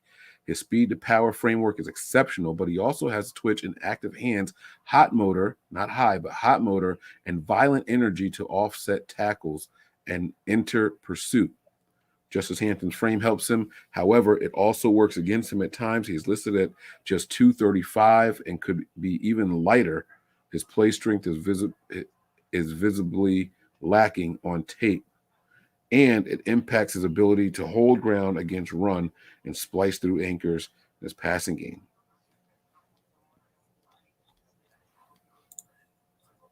And then that was on Hampton, but Byron Young was offered a little better trade. What's that?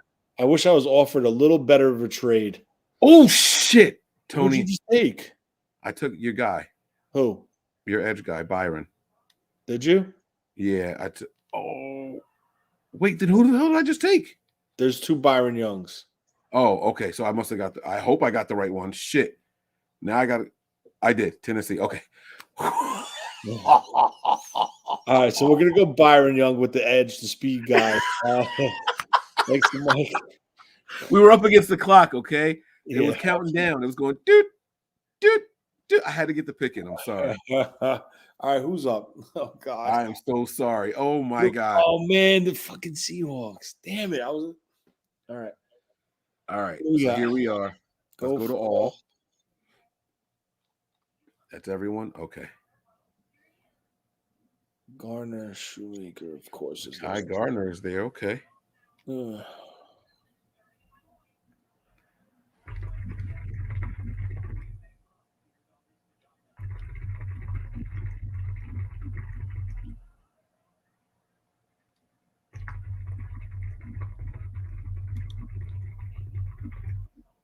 Rajon Wright.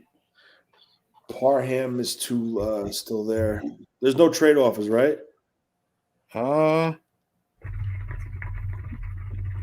now. No, it's not lit up.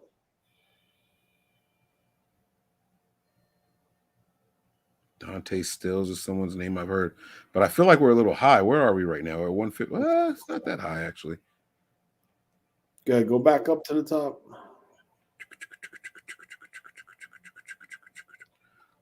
Boom. Brooks is a solid corner. Mekhi Garner's inconsistent. Shoemaker, I'm not sold on. What are they saying here in the chat? I don't even have to chat up. Am I getting roasted? They said restart it after I messed that up. That's funny. No, Don't tell me who they're projecting. Don't tell me. I don't want to know who they're saying. Oh, okay. Well, no, I don't see you getting roasted yet. No. Okay. Let's see. They said Tony Edge. He said toe, like the body parts. Tony Edge. Scroll down. Oh shit! I'm bit. Sorry. Oh, back to this. My bad. Here, I'll do this. There you go. Jaquan Bennett, Mallory, Clark. Ooh, Clark. They sniffed around a lot. I know that. Isn't this your guy right here? Yeah, I think. Do me a favor. Go to the tackles real quick. Defensive tackles or offensive tackles? Offense. I'm sorry. Just want to make sure we're on the same page here. No, you're good. Yeah, no. I mean, who's the tackle? Go back to the other screen, Mike, where the board where we're picked. Like it shows our logo. Yeah, click on our logo. I took Steen. All right, so we got safety, tackle, edge.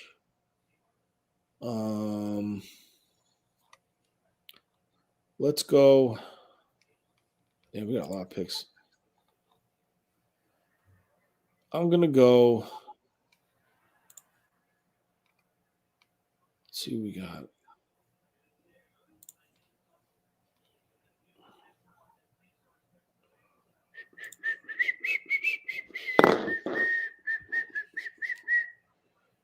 Tight end. Yo, they don't even have my guy listed on here. This is not nice. They are not being nice to my. Well, he might be listed as a wide receiver. Let me see if he's listed as a wide receiver. Just while you're thinking, that's all I'm looking at. Trey Knox is not listed on here at all. This is a crime. Go to the top of the board again. Yeah, like look at how many.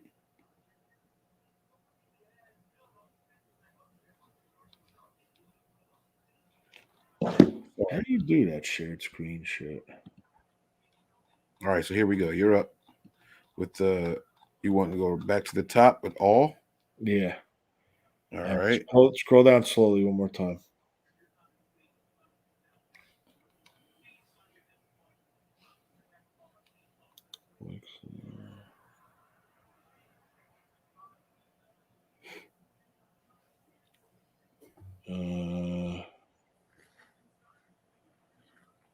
Garrett Williams.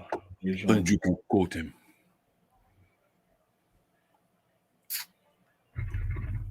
I've heard about that guy, and I don't know anything about him. Who? This receiver here, Demario Douglas from Liberty. I don't know anything about him, but I've heard his name a couple of times. He's solid. But he's undersized. Oh, there's nothing even written about him here. No.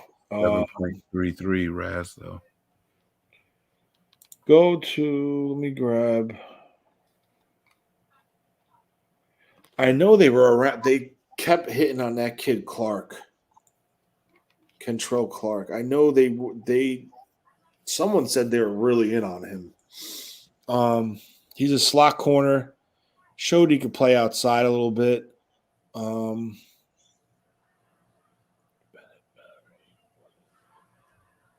man. Elite has elite foot speed and burst out of transitions and can easily correct positioning, has the disciplined short area agility and processing to sustain and press man, can anticipate outbreaking routes and undercut passes with closing speed, brings great hip fluidity, and can quickly swivel around to mirror in space. But it's rad. Take him. Fuck it. Who cares? Yeah? Yeah, grab him. I know they. No tight end, huh? Well, there's gonna be tight ends. Oh. I don't like this Mallory kid because he don't block. He's legit just run straight down the field and catch passes. He's fast as shit. Does not block a lick. He's worse than Dwelly. Like offers you nothing in the blocking. Grab Clark there. Bring in a body for competition. What's this trade? Now look at that. Now that's a hell of a trade. Is there another offer or just one? How can I tell? Scroll down. Oh, you have one offer. Yeah, I would take that. You want it? Yeah, I'll trade down.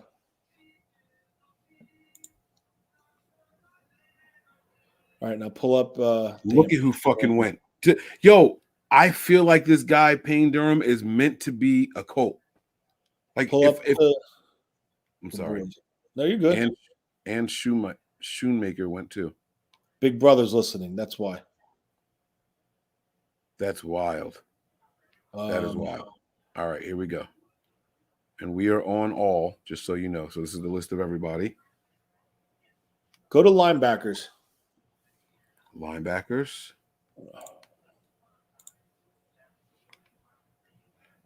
Why is Dorian Williams still on? That's who I want to take. Yeah? Undersized sideline to sideline linebacker, run and chase, could cover. Nothing written. He's got a high RAS score, though. Let's take him. All right. Oh, God. I can't see. They got to let me see. Didn't we just trade with the Giants? Yeah, they want to trade. They want to trade one pick with us. Then they get a future 7th from us. Nah. Why do they want to trade one pick? Because there's probably someone sitting there that they want in the computer's head. That means that means that they think we're going to take him. No, I don't know who it is. Go to all.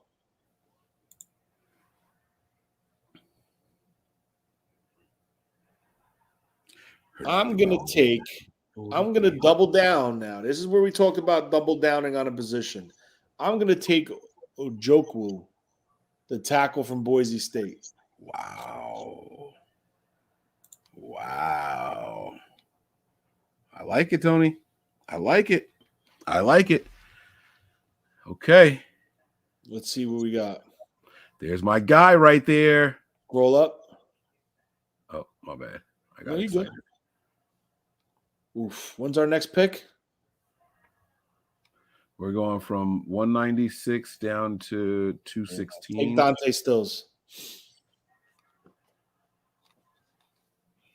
Take the defensive tackle. He's gone. Boom. You want your quarterback? You took Stills? Yeah, you told me to take Stills. I took him. Yeah. I would take Jake Hayner here. You really do want the quarterback here? I would take him here, yes. Done. Who's on the board? Everybody. Blow it up so I can see a little better. All right, scroll down just a little bit.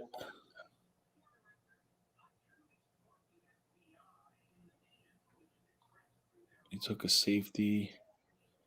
I'm not big on him. Took a safety. Oh,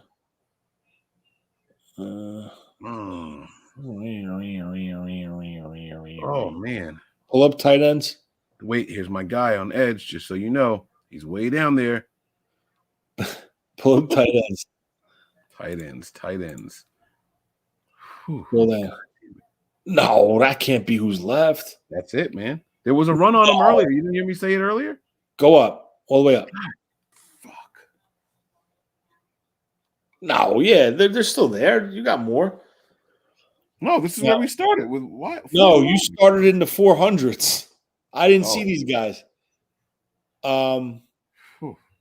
Now the question is Josh Wiley or Davis Allen. I'm gonna go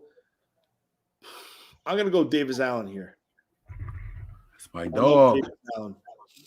My guy. Do they have anything written? Oh, fuck off. Coming soon.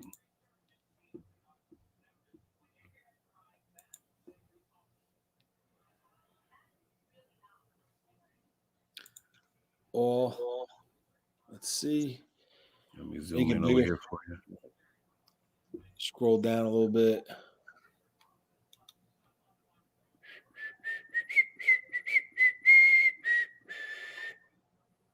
Alex Forsyth.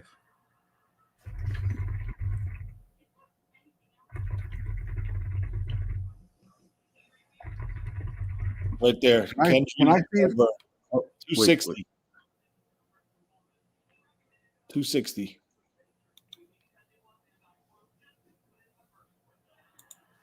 How many picks do we have left? Oh, Scroll down, you'll see. Hold on. So we got 253. This is our last pick. All right, click on the logo real quick. We got to take a wide receiver, Tony. We got Smith at safety, Steen at tackle, Byron Young is the edge, speed edge, Kentrell Clark, corner, Dorian Williams, speed linebacker, Ojokwu, who I feel that could be a left tackle, groomed for the future. Dante Stills, I like him as an inside-outside guy. He could offer you something as a defensive end as well. Jake Hayner, I like him as a quarterback. I like him, listening to his interview. He's very confident in himself and stuff like that. Something what you want to hear from a quarterback. Made some nice throws at the Senior Bowl.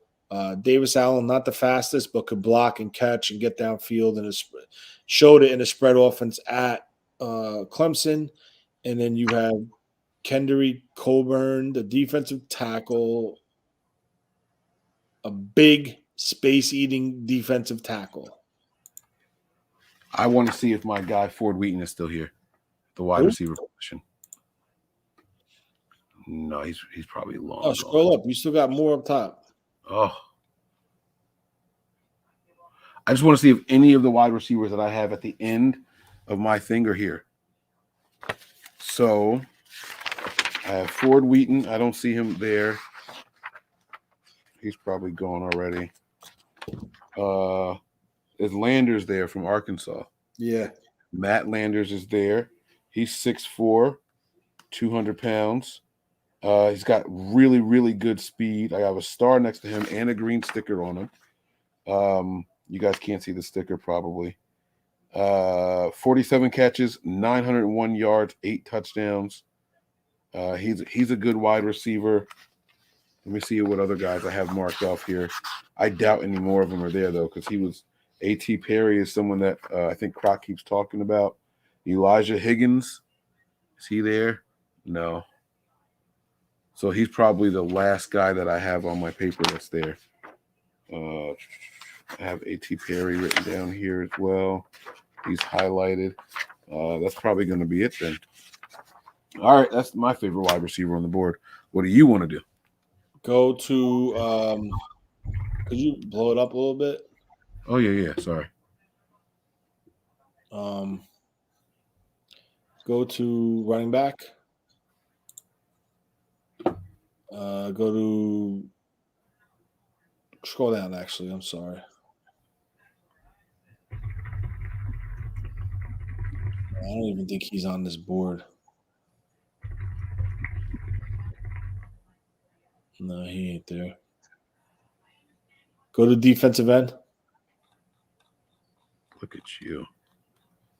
Look at you. This guy loves his edge guys. Never have enough.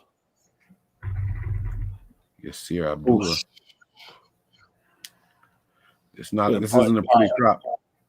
Huh? You have Beal. You have Caleb Murphy, who had 22 sacks from Ferris State. He was a sack leader in the NCAA. Tavares Robinson's a former Canadian football player who came to the state. Talented rusher. Let me just continue to go through. Go to corner. You're fighting the inevitable here, buddy. Go to corner. Oof. That Lutter kid, I like him. I saw him in the Senior Bowl. I like him. Go to the edge again. Did you? Oh, we did the edge. Never mind. Go to offense. Go to center.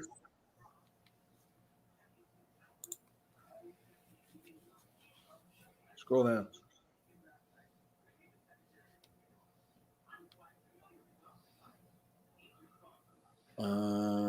No. Go to where the hell is he?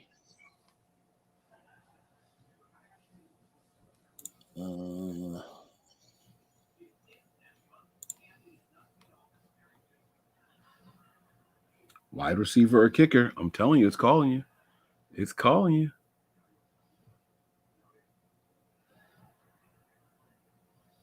All right, this is what we're gonna do. Go back to shrink this.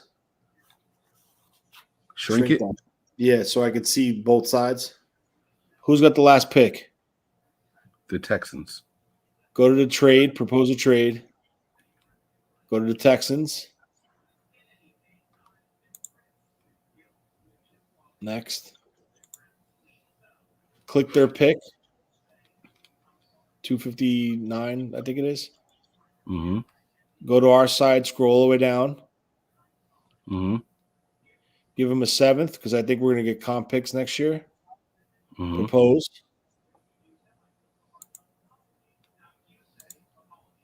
It's accepted. Take Landers, the wide receiver. I got to zoom in. Hold on. Sorry. I want to make sure I don't mess this up. Yes. Yes. And now take Jake Moody, the kicker. He's not there. I'm kidding. I'm not. I'm just kidding. And there's your draft. All right. So let's zoom in on this here. We are going to download the results. And we are going to share them on Twitter. Oh, it doesn't let me share on Twitter. What does that mean? What the fuck is the share button for if it's not for Twitter? All right. Well, we downloaded it, and I will upload this. All right. This is solid, man. We started with safety. Offensive tackle. Tyler Steen should not have fallen that far. I don't know how a guy gets that far down. But I digress. Happy it happened. I got to zoom out so I can close that ad and close this. All right. What the heck is happening? Tony, I think that if this ends up being the haul, I think some people would say that we should have got tight end a little bit earlier because of the talent that was there. I think people are going to say that we probably should have gotten wide receivers a little bit earlier. But other than that, and Jake Hayner, he was a guy that met with the Niners. He was did he go to the local pro day? He did, right? Yeah, I think so. Well, let's look at the first 4 picks, right? All right. Who are the first 4 picks? Actually, I'll go out on a limb and say first 5. Chris Smith, safety. Tyler Steen, offensive tackle. Byron Young, edge. Catrell Clark, corner. And even Dorian Williams, linebacker. I think right now, if you ask me, like, honestly, I think all 5 of those guys can contribute this year in some way, shape, or form. Maybe not from day one, but I think all 5 of those guys can contribute. Are you including special teams in your assessment? Yes. Oh, well, then I can't argue against it. I'll even say I think Chris Smith, I think you could see packages where they can go 3 safeties and put Chris Smith on the field. I could see Tyler Steen eventually overtake if it's McKivitz or if it's whoever they want to roll more. Zakel, they said in the meeting that Zakel pretty much seems like he's going to be an interior guy. I think you roll the ball out. I think Byron Young would be on the field, no doubt about it. I think Kentrell Clark. See, the thing with Kentrell Clark and why he's the question to me. He's the question. No, I think he's the best nickel corner in the draft. I think he's the best nickel corner in the draft, inside slot. Gotcha. But my thing is this. they spent money on Isaiah Oliver. Now, does this push Samuel Womack off the roster, or does this push Samuel Womack outside to the at that corner spot as a boundary corner? Dorian Williams, I think, could potentially start over Flanagan Foles. You got to realize something, right? And I wish I had more time to do this. I wanted to pull up the next year's free agents. You're going to have guys like Flanagan Foles who are going to be unrestricted free agents. Burks is going to be an unrestricted free agent. Marqueri Ball is going to be an unrestricted free agent. You have all these guys as unrestricted free agents. And now you take a guy like Dorian Williams now, who you have control of for 4 years, and you insert him in that defense. Now, potentially, Dorian Williams could beat out of Flanagan Foles. Dorian Williams could beat out of Burks for the starting spot, right? So it's kind of like, damn, these are all. Let me shrink my screen. Hold on. I blocked everything from the chat before. Okay, here we are. Okay, there we are. Let's see. Yeah, I think Dorian Williams could definitely start. I think Ojoku with the wrestling background, like I told you about earlier, I think he could be a potential contributor 2024. Stills, potential contributor this year, 2024. Hayner, depends on what happens with this whole situation, with this quarterback situation. Or if they trade Lance, if they cut Sam Darnold, whatever they do, right? Whatever they do, that's going to be their decision. Davis Allen, I think he's not going to take George Kittle's spot. I think he could take potentially Ross Dwelly's spot. Scroll down a little bit to see the rest of them. Oh, the picks? Yeah. Kendrick Coburn. Everyone says, we missed a DJ Jones. That is your DJ Jones. A space-eating fire hydrant. That's him. Matt Landers, you brought up about, formerly a Georgian Bulldog, transferred out of there, went to Toledo, then went to Arkansas. Bigger guy, good footwork, high points the ball, something that we lack. And then Jake Moody comes in, competes with Zane Gonzalez, and that's what we got going on there. That rounds out the draft. Undrafted free agents, I can't tell you because we're off that screen. My man said that Trey Knox went back to school. He did not declare for the draft. That's why I can't find him on any of the draft things. Okay. Yeah, so that makes a lot of sense now. Overall, I think people were actually pretty satisfied. Quentin Dial. Oof. Wow. I haven't heard that name in a long time. Dial was bigger than Coburn, though. Dial was like 6'5". Coburn's like 6'2", 230, 335. He's smaller in stature and wider. He's like that built. So, yeah, I mean, like, listen, they gotta start planning for 2024. They're over the salary cap. And remember how we spoke about this on the phone? They were over by what, 15 or 18 million? That was without Bosa's extension. And guess what? That's without Ayuk's 50 years option. Yeah. Yep. Yep. Now they do have some things that they need to do. They need to really determine, like, look, if Christian McCaffrey is going to be here, they got to give him a deal because he has no guarantees. Not just for the 49ers' sake, but for his sake also. He needs that peace of mind as well. His agent's not letting him touch the field without a new deal.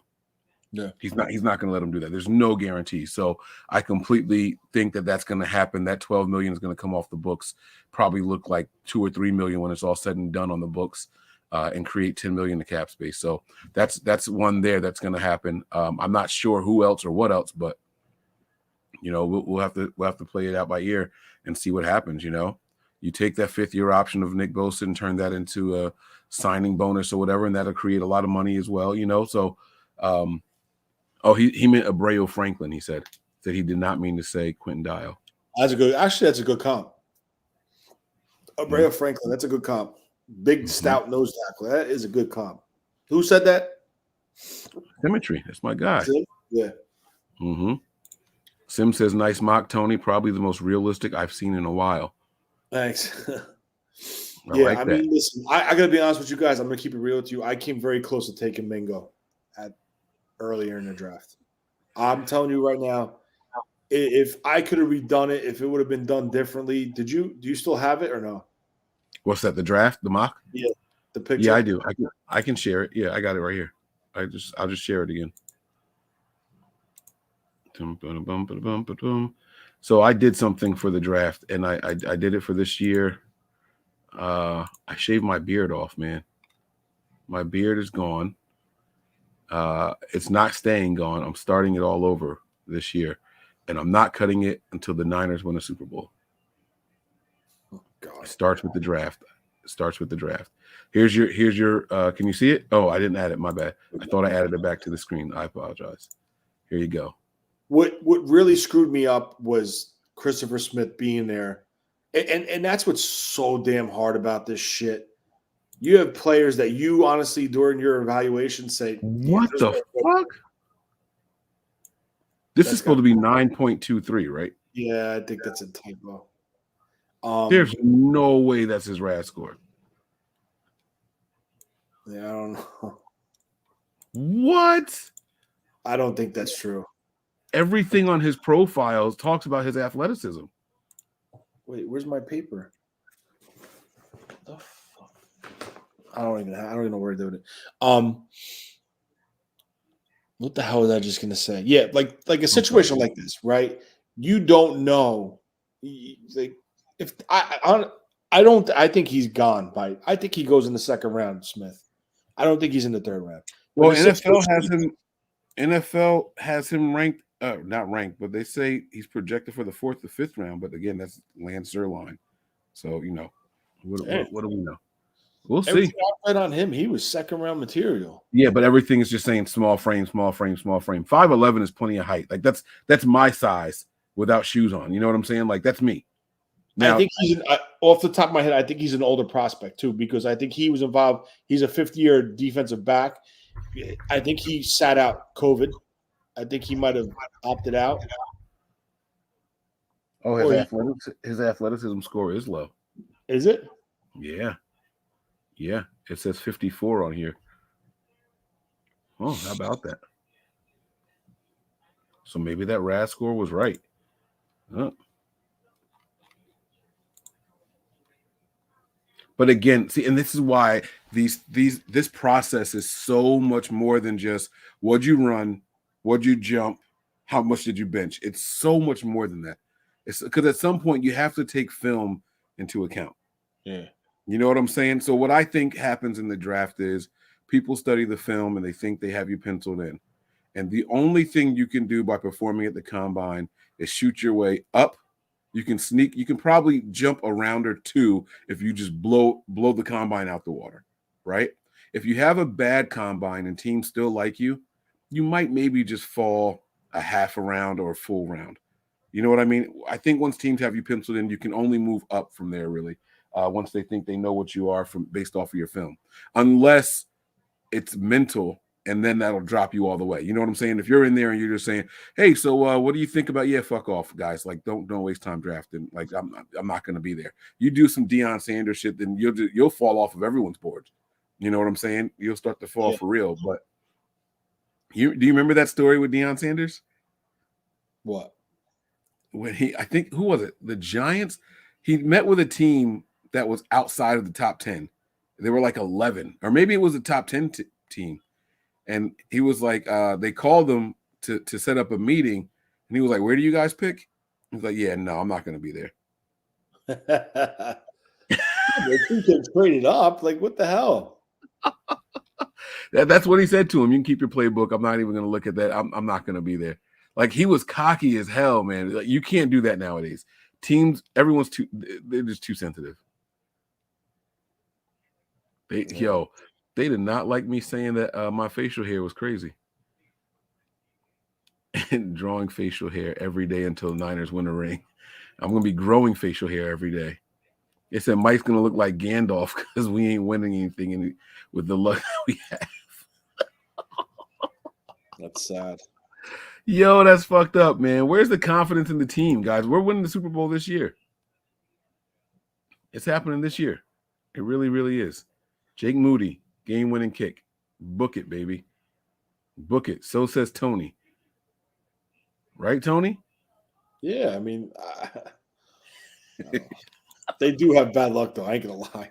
Oh, my God. It's the worst. It's the worst. You ever seen a beard with dreads? I don't know if it was dreads. I've seen them like rolled, but they weren't quite dreaded. I've said, damn, this feels weird. Normally I do this and like touch my beard. There's nothing down here. This is why I did a couple of shows and people were like, Mike doesn't have a neck. I have a damn neck, but you couldn't see it because my beard came down past my collar on my shirt. But oh well. My daughter said that I look like my face got shrunk down. She said, I never realized your chin was so close to your lip. It looks weird. Fucking kids. All right, man. Guys, listen, that's gonna do it, man. Tony, is there anything else you want to leave us with, man? What are your plans for tomorrow? Even though we don't have any picks or anything like that. What does the 49ers resident, the Nothing But Niners resident GM have planned for tomorrow? I'm working all day till 6, and then I'll be home and eat dinner with the family. And then what time does it start? 8 or 8:30? I think it's 8. It's 8 o'clock. And what time are we starting? We can start probably around then. I gotta see what time I get home. My daughter has ballet, but that's over at 6:45. So I'll be home and by 7, and we can do whatever we need to do. So yeah, we'll I guess we'll shoot for 8. Sounds good to me. Sounds good to me, man. I gotta set All right. up. We can get everything ready. I'm a mess. I'm so unprepared. We'll see what happens. We'll see how it goes. Guys, that's going to do it for us tonight. We want to thank you all for checking us out. We appreciate you guys, man. And fuck Tony, man. Let's go home. Prepare for glory. Anticipate pain. But always remain faithful. We're out of here, y'all. Peace. We all gas, no brakes, pumped up, no fakes. We spinning, we winning, we high stakes. We never miss, we all makes. Look at us dudes trying to prove, bringing you news with nothing to lose. Mike, Nick, Tony, Wayne, Method Man, we bring the pain. Hey, see, I'ma confess it. We under the pressure. If you looking to find us, nothing but Niners. Nothing but Niners. Nothing but Niners. Nothing